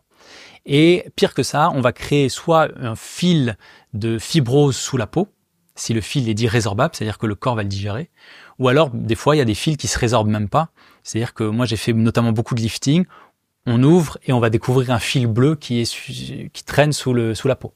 Ah oui, et alors quels sont les risques par rapport à ça ? Alors, quand le fil bleu reste sous la peau, le fil bleu, ça peut se voir, ça peut faire des petites irrégularités, on peut le deviner, on peut le sentir. Et cette fibrose-là va gêner le chirurgien quand il va vouloir réaliser un vrai lifting. Donc ça peut être un vrai problème où on fibrose son visage. Donc thread lift, c'est pas forcément recommandé. Hein. Pour moi, c'est pas recommandé. Qu'est-ce qu'on peut faire à la place ? À la place, ça va plutôt être tout ce qui est déjà lifting. Un vrai lifting. Un vrai lifting. Alors après, c'est vrai que si on est dans cette phase-là où on veut attendre un petit peu, on peut combler avec un petit peu d'acide hyaluronique. Des fois, il y a certaines machines qui peuvent exister, comme le Morpheus, c'est des machines qui vont délivrer de l'énergie, qui vont agresser les tissus sous-cutanés pour un petit peu retendre la peau. C'est un peu des traitements d'attente. C'est pas exceptionnel comme résultat, mais ça peut marcher. Merci beaucoup pour toutes ces explications. En fait, je me rends compte, Dr Maurice, qu'il y a énormément de nouvelles techniques qui apparaissent. Il y a plein de trucs qu'on peut voir sur le web. Finalement, il faut faire très attention. Et en général, c'est une petite partie qu'on prend de quelque chose qui existe déjà, mais comme vous le disiez, pour avoir des effets immédiats et peut-être même un peu trop drastiques. Et c'est ça, en fait, qui est un petit peu dangereux. Oui, ce qui est difficile, c'est que maintenant, tout le monde parle de ce domaine, de la médecine esthétique, notamment sur les réseaux, avec tout plein de produits. Ouais. Et puis, du coup, les gens sont perdus. Ils sont perdus dans tout ce qui existe. Et c'est difficile maintenant d'avoir une information qui soit claire, une information qui soit intelligible, c'est-à-dire qu'on comprenne de quoi on parle, et pour choisir quel peut être le meilleur traitement pour soi. Ouais, c'est ça. En tout cas, c'est ce qu'on essaye de faire avec cet épisode. Exactement. On a souvent peur que la chirurgie esthétique donne un résultat trop artificiel. C'est quelque chose qu'on entend souvent, et notamment nous ici en Europe. Comment on peut obtenir des résultats, je dirais, plus naturels ? Donc, par exemple, c'est la question du lifting du visage, où souvent les patientes vont dire « j'ai peur que ça se voit, que ce soit extrême ». Et en fait, elles ont en tête un petit peu les excès des années 90, 2000, où il y avait des liftings chez des stars américaines. Qui nous ont traumatisés. Qui ont traumatisé. Et des fois des injections extrêmes aussi. On a eu des jumeaux en France qui avaient des injections dans le visage. Les Bogdanov, par exemple. Ouais. Où on était sur des injections de produits qui n'étaient même pas de l'acide hyaluronique, probablement du silicone, donc des fillers permanents. Donc, on est un petit peu traumatisé en France avec ce genre de choses. Mais il faut savoir que le chirurgien qui réalise un vrai lifting, qui va travailler le muscle, le SMAS, le platysma, le résultat, il va être extrêmement naturel. Ça va pas être tiré et on va pas déformer les yeux. Souvent, quand on déforme les yeux, si on touche le regard, c'est là où on peut se dire, ah, c'est artificiel. Mais alors, imaginons, voilà, je suis patiente, je vais voir un médecin esthétique. Qu'est-ce que je dois lui dire concrètement pour que son intervention et les résultats puissent être les plus naturels possibles? Déjà lui dire que vous souhaitez un résultat naturel, et puis ensuite lui demander est-ce que vous avez des patientes qui ressemblent un peu à moi, c'est-à-dire dans la même tranche d'âge, est-ce que vous avez des photos à me montrer des avant-après. Donc ça permet de se donner une idée, de voir quels vont être les résultats du praticien, et puis aussi d'avoir vraiment ce discours-là, d'être sur la même longueur d'onde. Des fois, certains patients vont montrer des photos soit d'amis à elles, soit aussi de célébrités, ça existe. Mais moi, j'ai l'impression que le premier rendez-vous avec le praticien, c'est pas forcément... il est super important. Exactement. Et c'est là où il faut poser les bonnes questions et voir si on a un vrai feeling et si l'expert, le médecin en face, nous comprend. Bien sûr. C'est pas parce qu'on a fait un premier rendez-vous, en fait, qu'il faut y aller. Bien sûr. Et alors, si vous voulez, en chirurgie plastique, normalement, en chirurgie plastique, on a 2 rendez-vous. Okay. Il y a un premier rendez-vous qui est la prise de contact, qui est le médecin délivre l'information en fonction de l'examen clinique et du patient. Et 15 jours après, c'est un délai légal minimum de 15 jours, on va avoir un deuxième rendez-vous et c'est là où on va pouvoir poser vraiment l'indication chirurgicale, le plan de traitement et programmer une chirurgie.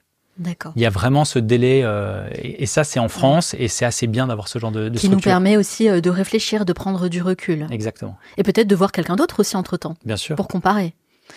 Vos vidéos, puisque vous faites pas mal de vidéos sur les réseaux, nous c'est comme ça qu'on vous a découvert dans le Manal Show, sont très suivies sur les réseaux, notamment sur Instagram et TikTok. Elles suscitent beaucoup d'intérêt, beaucoup de succès aussi, avec je crois des millions de vues sur certaines vidéos. J'aimerais savoir quel est votre objectif en partageant de cette façon votre expertise avec le monde entier. Parce qu'en plus, vous faites des vidéos en anglais. Oui. En fait, c'est venu de mon travail à Dubaï, où les premiers mois, j'ai été en difficulté avec une patientèle plutôt jeune qui venait et qui me demandait sans arrêt « Docteur, je veux les lèvres de cette célébrité, je veux le nez de cette célébrité-là ».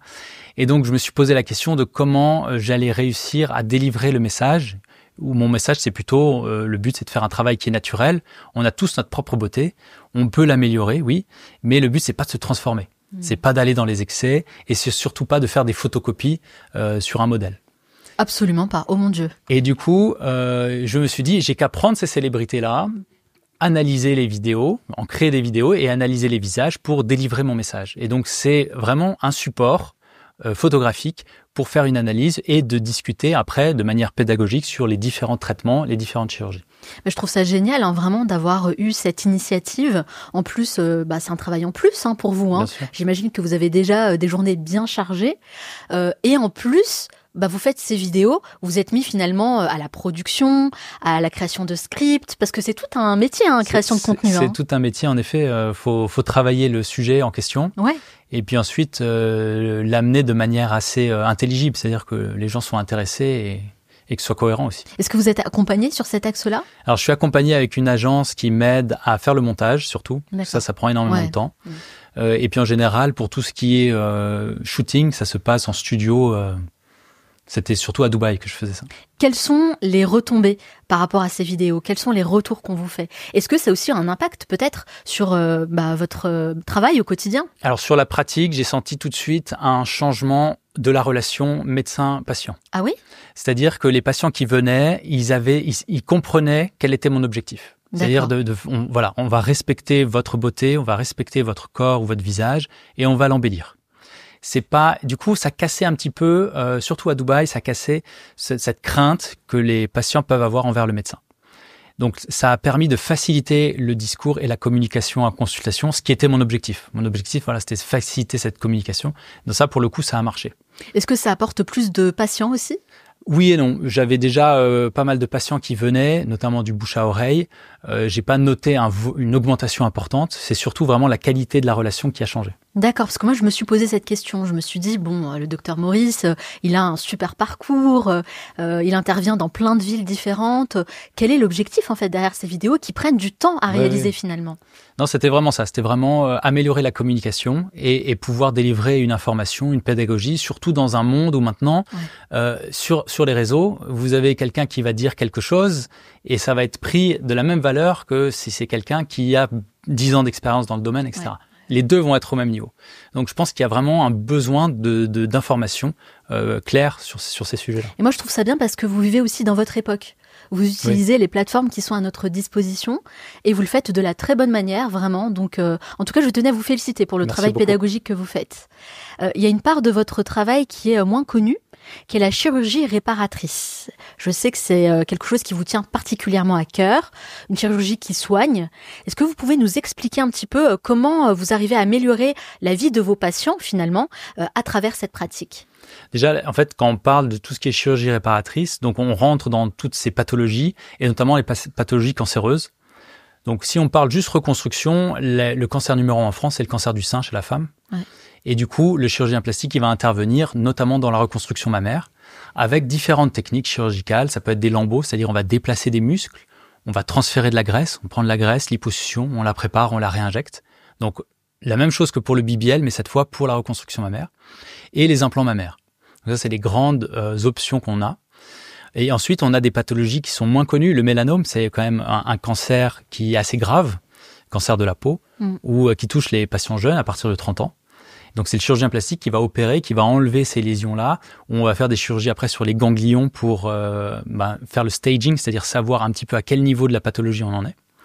Et puis aussi, il y a des pathologies extrêmement rares, comme la fascite nécrosante.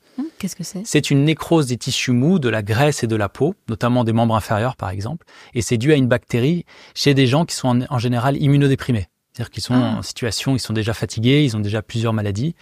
Et le fait que la bactérie rentre va vraiment affecter. D'accord. Et le chirurgien doit intervenir très très vite, dans les 6 heures, si on veut espérer sauver la patiente ou le patient. D'accord.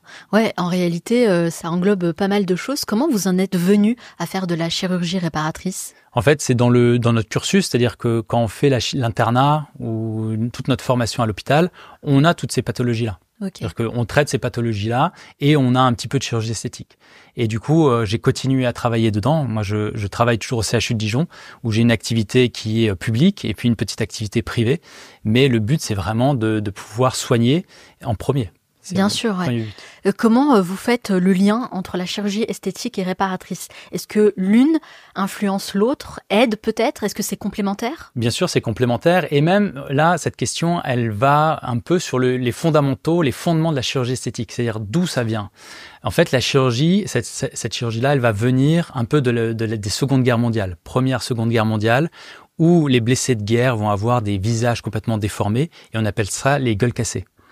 Et les premiers chirurgiens qui vont soigner ces patients-là, donc notamment en France, c'est le docteur Dufour-Montel, qui va après travailler à l'hôpital Saint-Louis à Paris. Et ça va faire le lien entre les premières greffes de peau, les premiers lambeaux, les premières techniques de reconstruction du visage, qui en fait, après, quand on fait un lifting, c'est de la dissection, c'est des lambeaux aussi. Donc c'est les techniques initialement de chirurgie réparatrice qui ont été perfectionnées pour l'esthétique. Mais à la base de la base, en fait, les deux, c'est une évolution de la chirurgie réparatrice. Et est-ce qu'il y a un cas de patient que vous avez opéré avec de la chirurgie réparatrice qui vous a particulièrement marqué ? Quelque chose dont vous vous souvenez qui était vraiment fort pour vous dans votre carrière ? C'est pas c'est beaucoup de patients qui, j'imagine. Notamment les chirurgies parmi les plus difficiles qu'on peut faire, c'est les cancers qui vont toucher tout ce qui est la sphère oropharyngée, donc au niveau de la bouche, au niveau de la gorge, et parfois on a des tumeurs qui vont envahir la mandibule. Donc c'est l'os qui est ici. Et la chirurgie, elle va être extrêmement délabrante, c'est-à-dire qu'il va falloir enlever la moitié de la mandibule. Ah oui. Donc on appelle ça une hémimandibulectomie. Donc imaginez, vous vous retrouvez avec un trou énorme à cet endroit-là. Et donc, la chirurgie réparatrice, ça va être notamment de prendre un os au niveau de la jambe, l'os de la fibula, c'est un des deux os, avec de la peau, avec son artère et sa veine, et d'aller le brancher ici au niveau du cou, d'aller reconformer, parce que la baguette de fibula, c'est un morceau droit, et la mandibule, c'est un os qui présente des inclinaisons, donc il va falloir reconstruire toutes ces zones-là. Donc ça, c'est une des plus belles chirurgies qui est difficile, qui est stressante, parce que il y a la microchirurgie, c'est-à-dire qu'on doit reconnecter les artères et les veines ensemble sous microscope. Mais une fois que tout se passe bien et qu'au bout de 6 semaines, 2 mois, le patient, on peut lui réimplanter des dents et qu'il est capable de parler, de manger, de sourire, là, c'est extraordinaire. Ouais, c'est incroyable. Non, mais ce genre de chirurgie, j'imagine que déjà même mentalement pour s'y préparer, puis après quand vous êtes dans le bloc et après avoir les retours de vos patients, voilà. De voir que vous avez vraiment un impact direct en fait sur leur vie, vous les aidez, mais oui, d'une manière incontestée. Est-ce que c'est la partie de votre travail qui vous apporte le plus de satisfaction ? Pas forcément. Pas forcément. Toutes. C'est-à-dire que dès qu'une chirurgie réussit, que le patient est satisfait, ça apporte beaucoup de satisfaction. Après aussi, je fais la chirurgie de la main. Et quand on passe des journées où on opère des fois 10, 12 patients d'urgence main, on rentre chez soi et on se dit, OK, là, j'ai vraiment été utile, j'ai vraiment pu aider. Ah oui, 10. Les volumes peuvent être importants. C'est-à-dire que Dijon, c'est la Bourgogne, c'est un milieu qui est un peu rural. Il y a beaucoup d'accidents de la main, les vignerons, les machines agricoles. Donc, on peut avoir beaucoup d'accidents au cours d'une journée. Ah oui, d'accord, j'imagine. Quand vous rentrez chez vous, c'est quoi la première chose que vous faites après une journée aussi éreintante ? Je me lave les mains. Et peut-être aussi, ça permet d'être plus reconnaissant. Bien de sûr, ce qu'on a. Bien sûr. Ouais, c'est sûr. On a souvent, c'est vrai, la vision du chirurgien un petit peu froid, pas forcément empathique. Moi, je me souviens que même dans les films, les séries américaines, vraiment, c'est le médecin un peu distant. Et c'est pour ça, en fait, qu'on a toute cette image autour du chirurgien esthétique. Est-ce que certaines de ces histoires, justement, qui vous ont touché, change un petit peu l'image du chirurgien qu'on a aujourd'hui? Moi, je pense que l'image du chirurgien que vous avez, elle était un petit peu vraie, notamment les années 80, 2000. C'est vrai ? Oui, d'avoir cette posture un peu distant, un peu hautain, on va dire même. Ouais. Je trouve qu'on a quand même basculé sur un chirurgien qui est très, très proche de ses patients, très proche de ses équipes aussi. Qu'est-ce qui a fait que ça a changé ? C'est la génération ? Les générations, je pense, tout simplement. Le fait qu'il y ait un peu moins de distance avec les équipes aussi. Parce que le chirurgien, il ne travaille pas tout seul. Évidemment, ouais. On est au bloc opératoire avec des aides opératoires, des infirmières, des anesthésistes. On ne peut pas travailler tout seul. Donc, c'est un vrai travail d'équipe. Et c'est vrai que des fois, il y avait cette idée du chirurgien avec la posture imposante, qui est froid, qui ne parle pas, qui est même désagréable. Je pense que tous les jeunes chirurgiens ont vraiment plus du tout cette attitude-là. Et on est dans la discussion de toujours le même objectif, le meilleur résultat pour le patient. Et ça passe par un dynamisme d'équipe favorable. C'est une très bonne chose, finalement. Ça me rappelle un petit peu l'univers de la gastronomie, les chefs que j'ai d'ailleurs, j'ai reçu quelques chefs dans le podcast qui me disaient l'ancienne génération, c'était vraiment le chef qui hurle sur tout le monde, sur toute sa brigade, très dur, très froid, parfois même méchant. Et voilà. Aujourd'hui, avec la nouvelle génération de chefs, on voit que les choses changent. C'est plus dans la bienveillance, l'empathie, la communication. Exactement. Et le fait aussi peut-être d'être proche de ses patients à travers les réseaux sociaux. Ça aussi, ça peut contribuer. Alors oui et non. Moi, j'aime pas forcément avoir Alors, il peut y avoir une proximité parce qu'ils nous connaissent via les réseaux, oui. Mais après, le fait qu'il y ait des échanges de messages fréquents, etc., c'est quelque chose qui existe beaucoup à l'étranger. Ah oui, d'accord. En France, non. Le patient garde une certaine distance avec son médecin. Souvent, on leur donne un mail, un numéro d'urgence vraiment s'il y a un problème. Et souvent, ils respectent. C'est-à-dire vous répondez pas au DM, quoi. Non, je réponds pas au DM. Mais les mails, s'il y a quelque chose, je réponds aux mails. Mais je veux dire, en France, il y a cette distance qui est assez respectée. Et j'aime bien l'analogie que vous avez fait avec le chef en cuisine. Il y a notamment un film de Bradley Cooper, je sais plus le nom, où il prend l'exemple d'un chef. C'est très proche de ce qui se passe au bloc opératoire. C'est-à-dire que ces moments où il peut y avoir de la tension, où en fait, il y a un moment donné, il y a une performance. C'est-à-dire qu'il faut réaliser une performance. Et le cuisinier qui travaille, le chef qui est étoilé, il fait une performance à délivrer ses plats. En chirurgie, il y a une performance aussi à ce que la chirurgie soit réussie et que on arrive au résultat. Vous avez en quelque sorte aussi votre propre brigade. Exactement. Il y a une brigade, il y a une équipe. Et si à un moment donné, il y a un problème dans l'équipe, ça peut retentir sur le chirurgien, ça peut retentir sur le résultat. Donc c'est vraiment un travail d'équipe. Tout le monde doit être performant. Alors, docteur Maurice, j'ai préparé des portraits de célébrités que je vais vous demander d'analyser. On va commencer avec the one and only Christina Aguilera, qui fait beaucoup parler d'elle sur les réseaux parce que la transformation est juste exceptionnelle. Est-ce que vous pouvez nous dire à quoi elle a eu recours ? Qu'est-ce qu'elle a fait ? Alors déjà, on va juste faire le même travail que je peux faire en consultation, c'est-à-dire une analyse du visage photographique. Après, ça va être que de la supposition. Ok. On ne sait pas ce qui s'est passé, on va supposer. Si on voit la photo de gauche, on voit que son visage il est très gonflé, notamment au niveau des lèvres, où là, on est vraiment sur une injection excessive d'acide hyaluronique du visage, donc au niveau des joues, un petit peu la jawline, et surtout les lèvres. On voit qu'elle est incapable de fermer sa bouche. Il y a une asymétrie. La proportion lèvres supérieures, lèvres inférieures, elle n'est pas parfaite. Donc là, on est, je dirais, sur un excès d'acide hyaluronique. Assez évident. Sur la photo de droite, on peut voir que le visage a perdu du volume. Alors probablement, elle a perdu un petit peu de poids si on regarde son corps, son torse également. Alors il y en a qui disent que l'Ozempic est passé par là. Alors, je pense qu'en effet, Hollywood est tombé dans une forme d'épidémie Ozempic sur ces 2-3 dernières années. C'est tout à fait possible. Quand on voit la plupart des stars hollywoodiennes, elles ont perdu entre 5 et 10 kilos à peu près tout en même temps. C'est possible. On n'a pas de certitude, mais on s'en doute un peu. Et donc, son visage, il a perdu du volume. Il a été un petit peu dégonflé. Donc là, c'est l'utilisation d'hyaluronidase, qui est l'antidote de l'acide hyaluronique. Donc, c'est en fait une enzyme qui va digérer le monomère d'acide hyaluronique. Donc, elle a dégonflé son visage. Alors après, la question qui se pose, et ça, c'est difficile d'y répondre, c'est est-ce qu'elle a eu recours à certaines chirurgies comme le lifting pour atteindre ce résultat-là? Parce que quand on a autour de 40 ans et qu'on a eu des phases avec beaucoup d'injections de fillers qu'on dégonfle, la peau, normalement, elle retombe un peu. Et là, si on regarde concrètement, on voit pas forcément un affaissement cutané important. Le secret de cette transformation, c'est qu'elle a changé de docteur aussi, non ? Possible, oui. Après, c'est une vraie question, c'est-à-dire à quel moment ces célébrités qui ont quand même beaucoup d'argent, qui ont accès aux meilleurs médecins aux États-Unis, elles se retrouvent dans des situations comme ça avec des visages un peu trop injectés. Ouais, c'est ce que je me pose toujours comme question. Moi aussi, c'est une question que je me pose. J'ai pas la réponse. Et je me dis aussi, personne ne leur dit dans leur entourage qu'il y a un problème quand même. Aucune idée. Sur ce sujet-là, c'est vrai que c'est pas la seule à avoir un peu ce visage en excès. Après, peut-être certaines ont vraiment eu peur de se dire « Ok, je vais sur la chirurgie ». Parce qu'à un moment donné, quand on approche un certain âge, il y a une indication de lifting et on se dit « J'ai peur, je veux pas le faire ». Et donc, l'autre option, c'est de remplir le visage. Ouais. Du coup, on retend la peau artificiellement. Ouais, je comprends. Et on parlait de l'Ozempic. Je pense que ça serait intéressant aussi de nous dire un petit peu ce que c'est, en quoi ça consiste, parce que pareil, c'est quelque chose qu'on voit partout aujourd'hui. Oui. L'Ozempic, en fait, c'est un médicament qui a été utilisé pour traiter les patients diabétiques.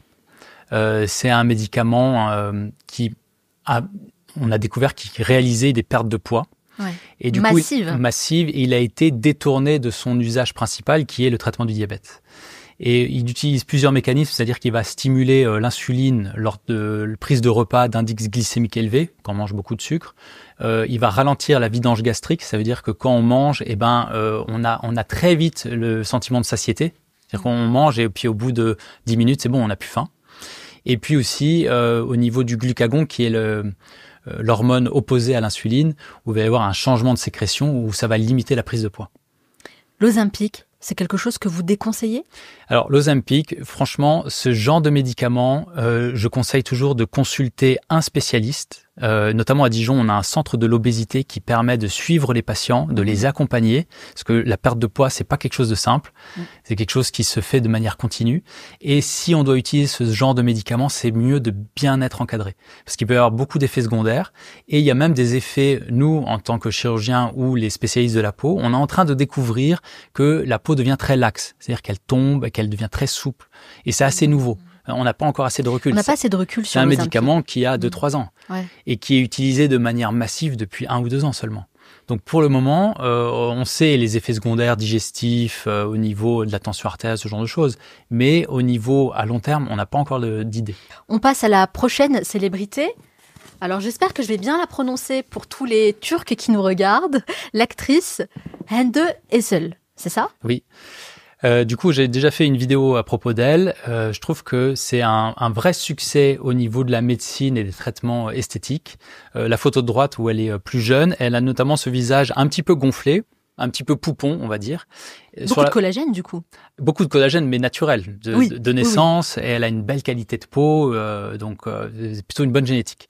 À gauche, on voit qu'elle a perdu du poids déjà, de manière générale, mais de plus sur le visage, elle a vraiment les joues qui ont perdu du volume, où elle se retrouve un peu plus dessinée ici. Alors comment on fait pour avoir ce visage dessiné? Donc si on veut reproduire ce genre de visage et qu'on a à la base vraiment des joues assez importantes, il y a une technique chirurgicale assez simple qui est le fait de retirer la boule de Bichat. C'est une boule de graisse qu'on a dans les joues, ce que les Américains appellent le buccal fat pad removal.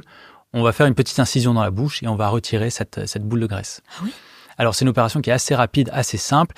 Et je dirais même qu'on est tombé dans un extrême à Hollywood, justement, sur les 5-10 dernières années, où vous voyez une épidémie de bichectomie, donc le fait d'enlever cette boule de graisse, et notamment Demi Moore, qui, il y a quelques années, est apparue avec les joues complètement creusées, artificielles. Depuis, elle l'a corrigée. Oui, elle est partie voir le même médecin que Christina Aguilera, je crois. Si vous regardez les dernières photos, elle est très jolie, elle a corrigé tout ça. Ouais. Mais donc, c'est une opération qui existe et qui peut être bien indiquée. D'accord, mais je savais pas du tout que ça se passait comme ça. D'accord, très bien. Donc, vous pensez que c'est un bon modèle, en tout cas, de transformation? C'est en tout cas une transformation qui respecte son visage, qui est très harmonieuse et elle est sublime. Alors, on va passer à l'une de mes chanteuses libanaises préférées, Nancy Ajram.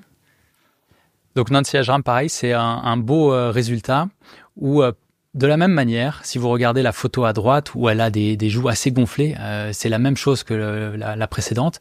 On peut se dire que là, assez clairement, elle a dû avoir recours à cette chirurgie donc de bichectomie, le fait d'enlever cette graisse qu'on a dans les joues ici.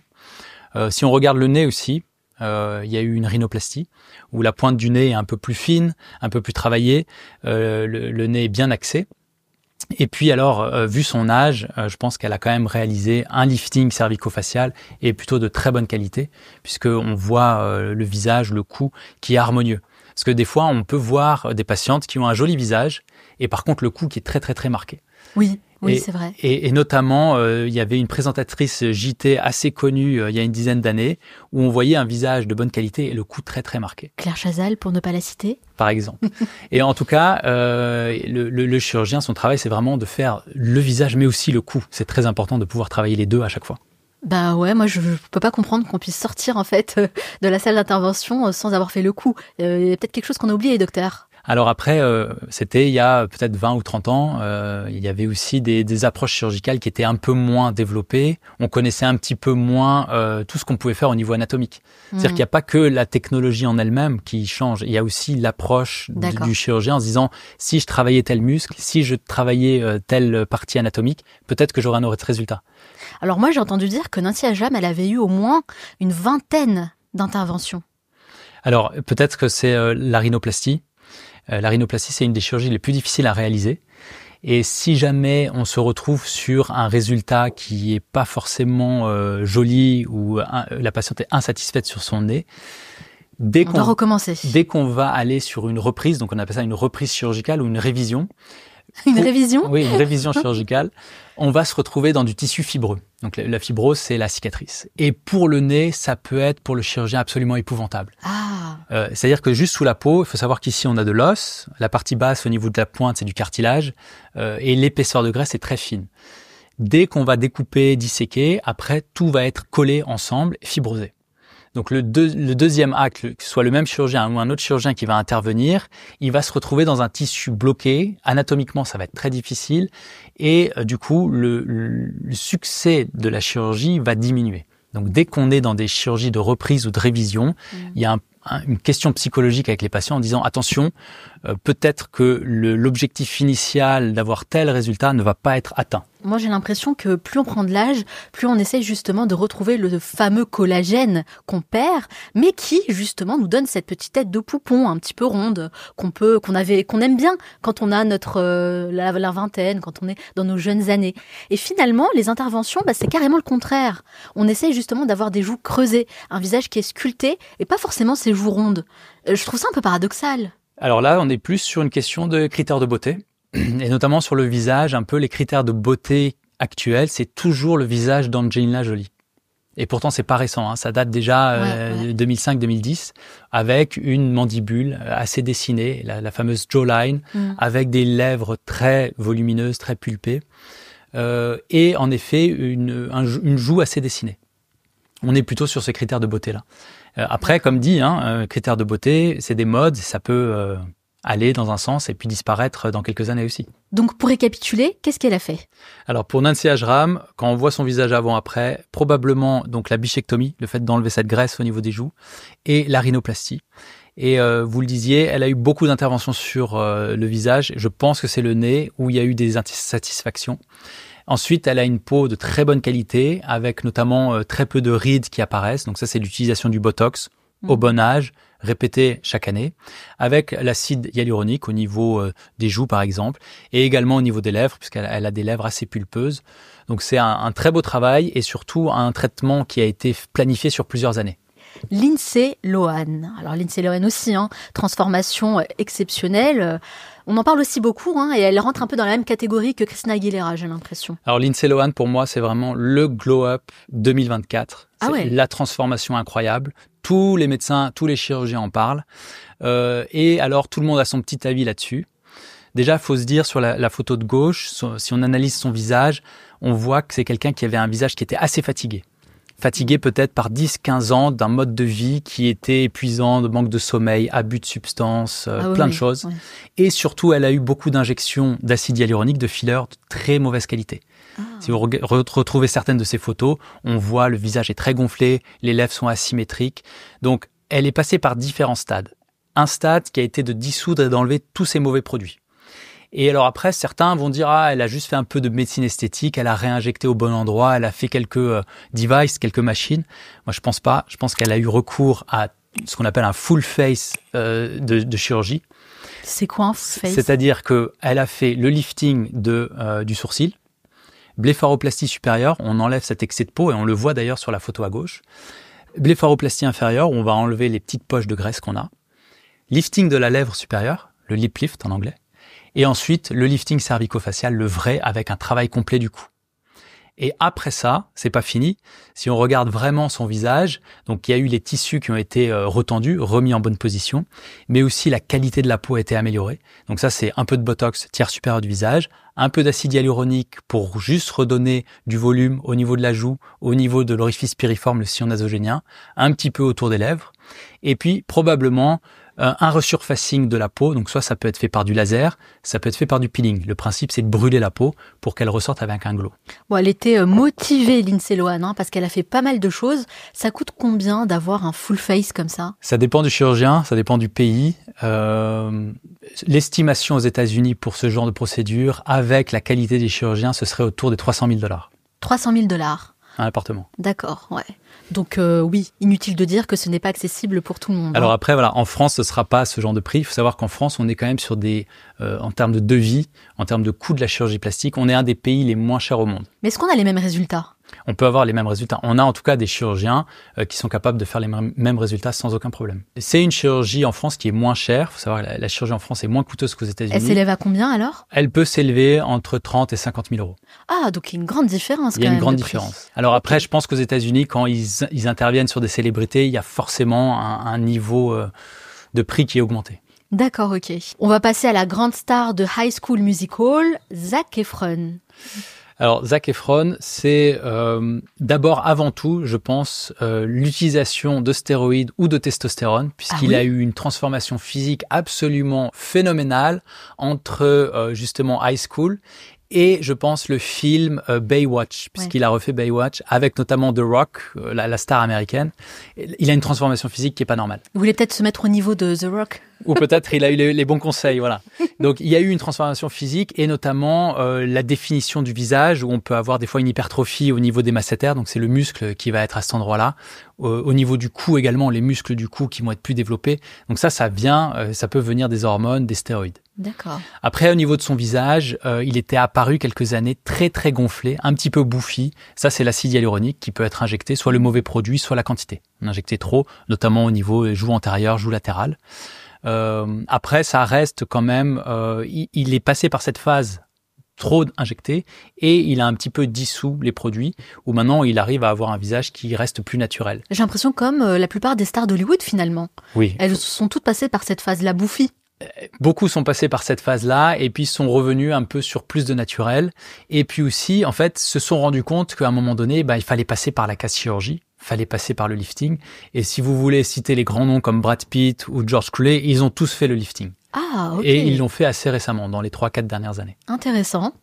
Alors, si on récapitule, qu'est-ce qu'a fait Zac Efron? Pour Zac Efron, en fait, le changement numéro 1, ça a été le corps avec l'utilisation de stéroïdes.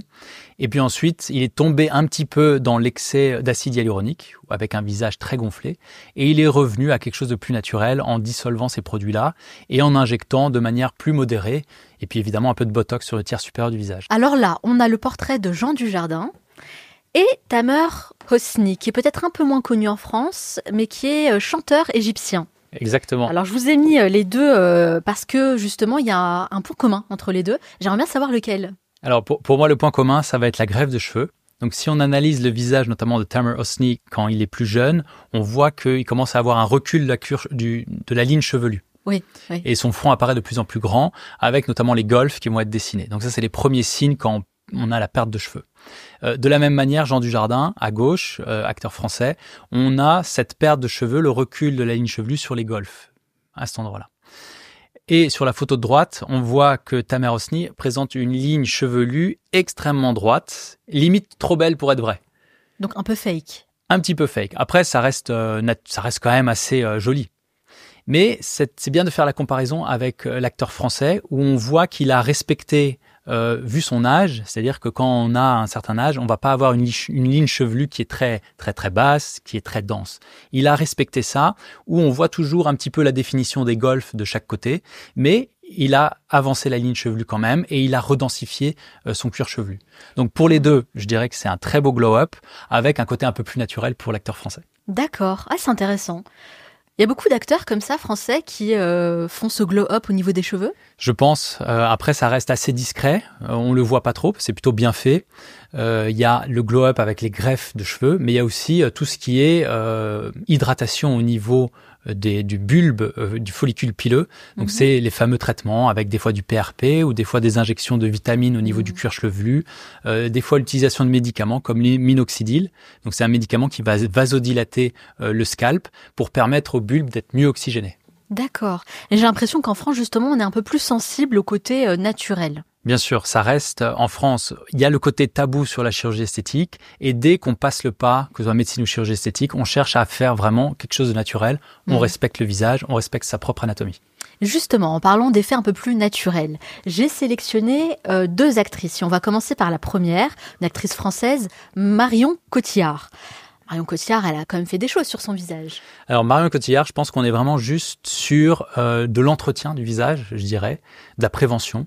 Donc à mon avis, c'est qu'une supposition, ça va être l'injection de Botox, tiers supérieur du visage, ça va être des injections d'acide hyaluronique, petite quantité, bon produit, bien placé, puisqu'en effet, ça se voit pas.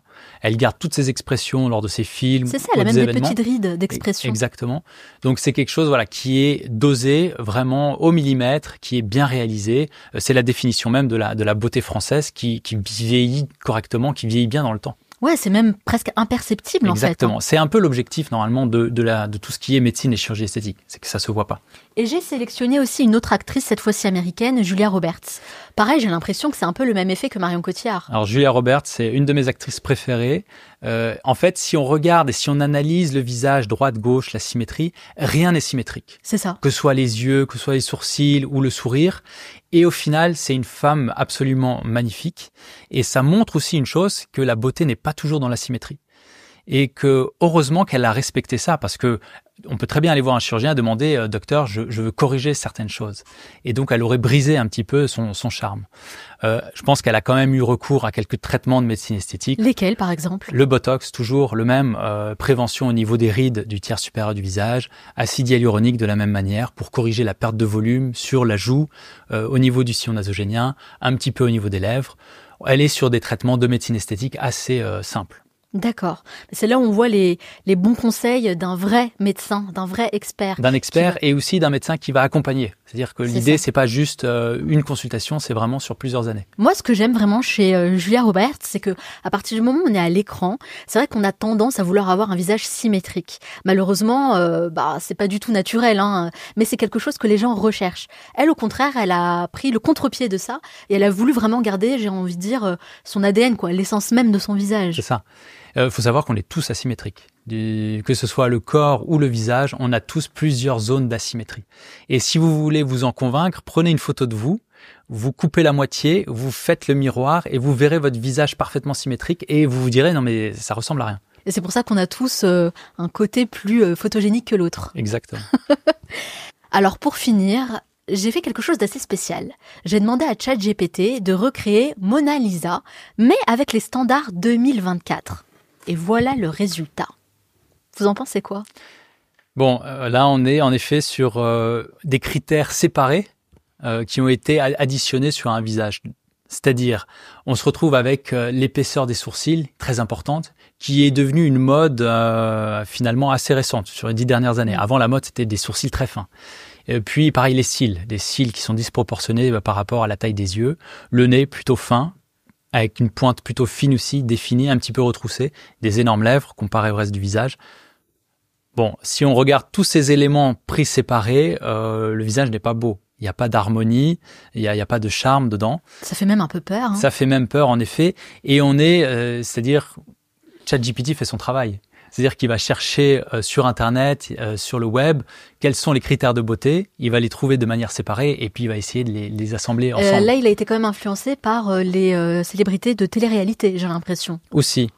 Alors, la télé-réalité, on est sur, on va dire, des critères de beauté esthétique qui sont encore différents.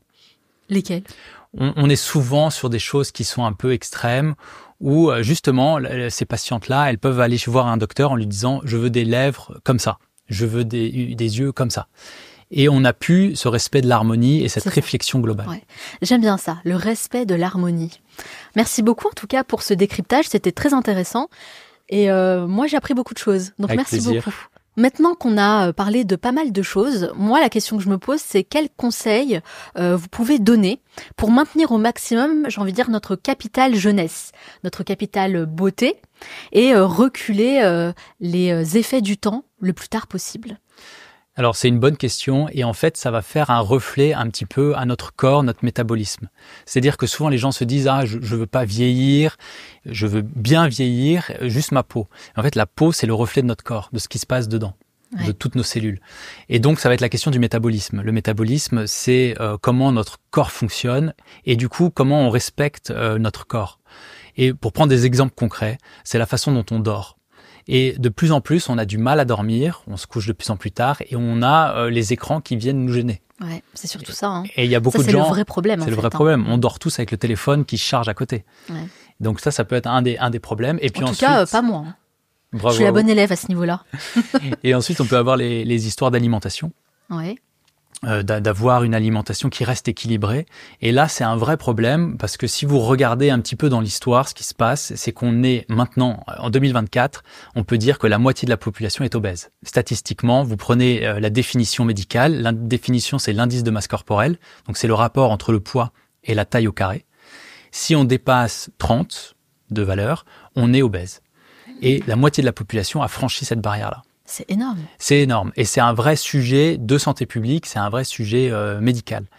Et une des explications, il y en a plusieurs, ça va être l'alimentation et notamment la consommation d'aliments transformés trop riches. Ouais, bien sûr. Et il y a, je vous ferai parvenir des graphiques, mais il y a une sorte de corrélation qui s'est marquée entre la consommation d'huile en cuisine, notamment l'huile de palme ou l'huile de tournesol, et l'obésité. D'accord. Et donc ça viendrait aussi du fait que maintenant, en plus, on cuisine de moins en moins à la maison et on peut commander très facilement avec des applications. Ouais. On peut commander à la maison. Dans les restaurants, l'utilisation de l'huile, elle est à tous les niveaux. Le sucre aussi fait vieillir, il me semble. Le sucre qui va avoir un effet oxydant, c'est-à-dire qu'on va consommer du sucre, on va avoir un pic glycémique, une oxydation des cellules, c'est-à-dire qu'on fait vieillir nos cellules plus vite. C'est de la même manière quand on fume des cigarettes, on va oxyder notre corps et attaquer les cellules. Et l'alcool aussi, c'est la raison pour laquelle de plus en plus de personnes décident d'arrêter de boire de l'alcool. L'alcool aussi, on est là vraiment on appelle ça un peu les toxiques, donc tout ce qui est alcool, tabac et évidemment les drogues aussi, qui vont avoir des effets néfastes, oxydants au niveau du corps et qui vont nous faire vieillir plus vite. Donc ça, c'est tout ce qui rentre dans les habitudes de vie. D'accord, donc en fait, il faut vraiment faire le focus sur le mode de vie, le lifestyle. Moi, j'en suis intimement convaincue. Vous, en tant que médecin, C'est quoi votre mode de vie? Ça ressemble à quoi une journée type du docteur Vivien Maurice? Alors c'est plutôt la semaine type, parce que les journées sont pas les mêmes. Il va y avoir des journées de consultation, des journées de chirurgie. Mais on va dire dans une semaine type, je vais essayer d'avoir une activité physique au moins 3 à 4 fois dans la semaine, avec une activité plutôt musculation, je fais du crossfit, et de l'endurance, comme du vélo, de la course à pied.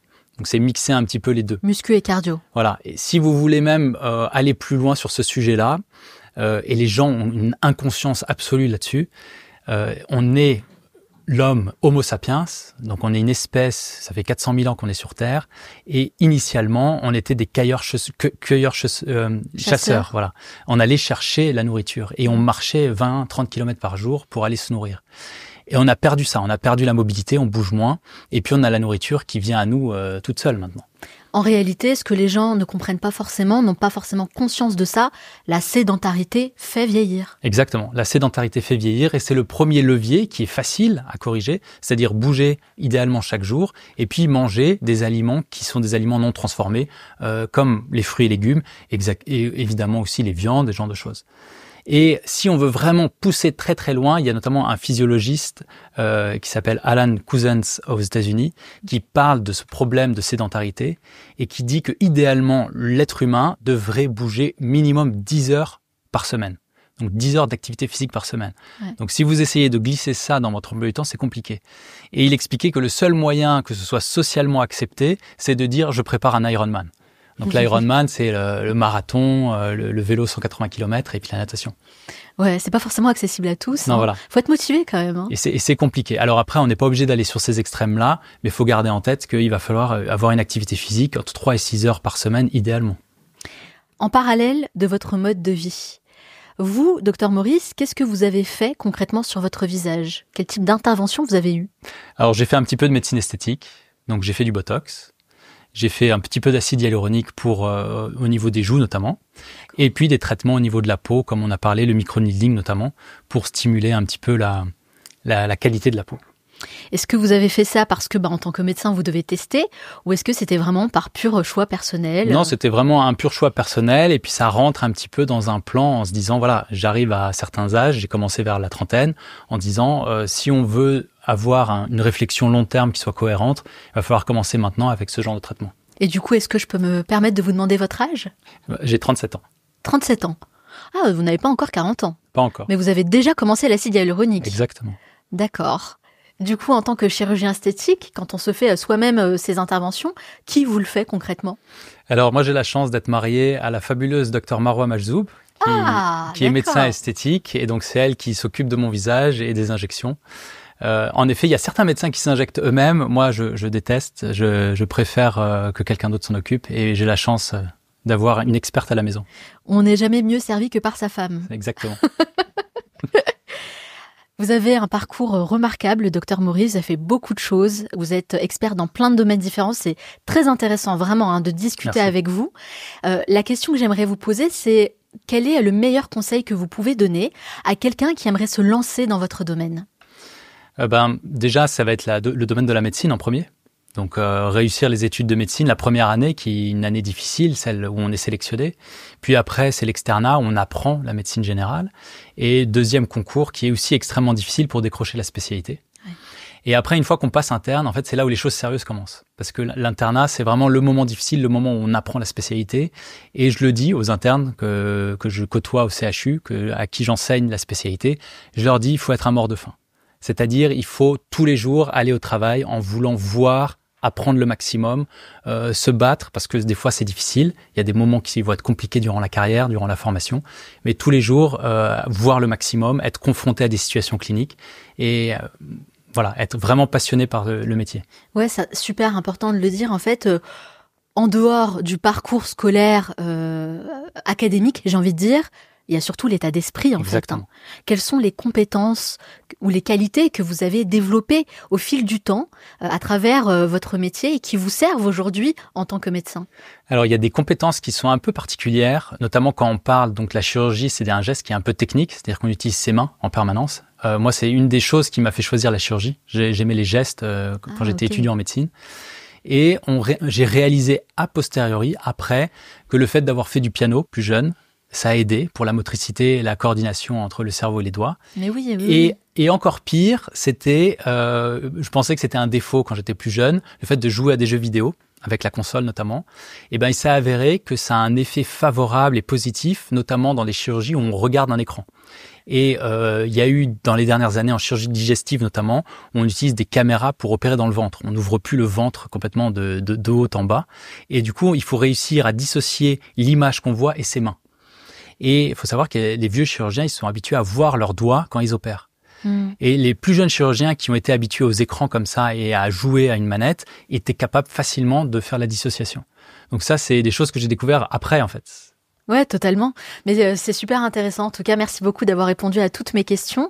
Mais vous le savez, dans le Manal Show, on a un petit rituel, les questions rafales. Le but est simple, c'est de répondre le plus spontanément possible, sans trop réfléchir.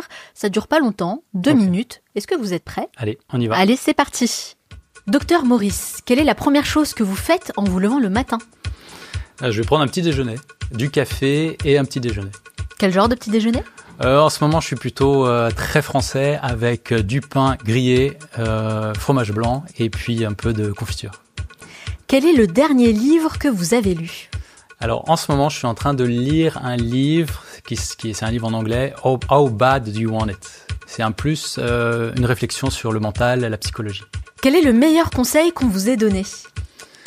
Le meilleur conseil qu'on m'ait donné, c'était de toujours se battre, de jamais baisser les bras. Et c'était mon grand-père qui m'a dit cette phrase-là.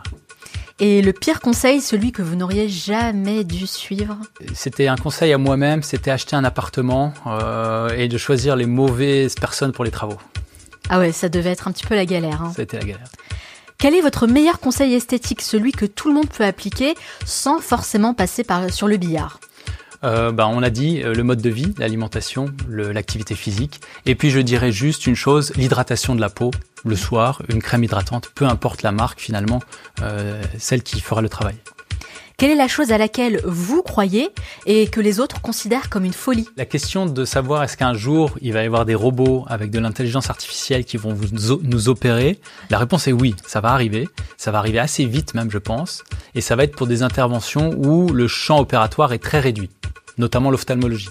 L'ophtalmologie, c'est un œil, un robot qui vient avec 2 pinces, on programme tout dans l'ordinateur, l'intelligence artificielle elle fait tout le travail. Donc je pense qu'il y a sur ce côté-là, oui, des grands changements qui vont avoir lieu. Le truc que vous ne voulez absolument pas voir revenir à la mode en esthétique ? Je dirais les lèvres complètement artificielles, très gonflées, notamment des aspects un peu injectés au silicone qu'on a pu voir dans des années précédentes, ou vous l'avez dit, les 2 jumeaux français, où on est sur des excès d'injection. J'espère qu'on reverra jamais ça. Ouais, j'espère aussi. Quel est le luxe dont vous ne pourriez absolument pas vous passer ? Je dirais la douche chaude, tout simplement. Quel est le commentaire le plus surprenant qu'un patient ait fait après une intervention ? Des fois, c'est des patients qui, après l'intervention, peuvent être un peu encore dans les drogues d'anesthésie et qui vont avoir des fois des propos un peu séduisants avec le chirurgien. Ah, d'accord. Donc on vous drague. Ça peut arriver. Quelle musique vous aimez écouter en salle d'intervention ? Alors ça dépend, j'aime beaucoup des choses assez calmes, j'écoutais avant des trucs un peu électro, chill, et maintenant j'écoute un peu plus de piano, mais ça dépend. Donc c'est vrai ce qu'on dit, les chirurgiens écoutent vraiment de la musique. Les chirurgiens écoutent de la musique et même ça a été prouvé que le fait d'écouter de la musique augmentait la performance du chirurgien sur ses résultats et sur le temps opératoire. Une intervention que vous rêvez de pouvoir faire, mais qui est encore impossible aujourd'hui. Alors, une intervention qui fait fantasmer beaucoup de chirurgiens, on va dire. Je rêve pas forcément de la faire, mais certains chirurgiens rêvent de transplanter une tête. C'est-à-dire d'être capable de transplanter la tête de quelqu'un sur un autre corps. Mais c'est dingue. C'est dingue. Je pense que techniquement, pour le moment, c'est impossible de réaliser ça. Et pourtant, il y a déjà un neurochirurgien italien qui a développé un protocole de comment on devrait réaliser cette opération. Et l'idée, ce serait, vous arrivez, on va dire, vers la fin de votre vie et on vous met sur un autre corps. Et ça repart. Mais ça serait incroyable. Ce serait incroyable. Après, c'est pour le moment vraiment du domaine de la science-fiction et même de la folie. Ouais, de la folie. Qu'est-ce que le Liban représente pour vous ? Le Liban, pour moi, c'est beaucoup de choses. Je me sens même libanais dans mon cœur. Je suis marié avec ma femme qui est libanaise, que je connais depuis 15 ans. Et j'ai été de nombreuses fois au Liban et au Moyen-Orient. C'est un pays qui est absolument magnifique et que j'adore. Et j'espère que les choses vont s'améliorer dans le temps avec cette région-là. Ouais, j'espère aussi. Quel est l'endroit où vous aimez aller pour vous ressourcer ? Alors moi, j'aime beaucoup aller en vélo et juste aller dans la forêt ou dans la campagne pour me ressourcer et un petit peu évacuer toutes les agressions et tout le stress qu'on peut vivre. Si vous pouviez inviter une personne à votre table pour déjeuner sans limite, qui choisiriez-vous ? Moi, je dirais toute ma famille. Toute votre famille ? J'invite la famille. J'aime beaucoup ma famille. J'ai 2 filles que j'aime énormément et ça suffit. D'accord, donc un bon dîner en famille. En famille.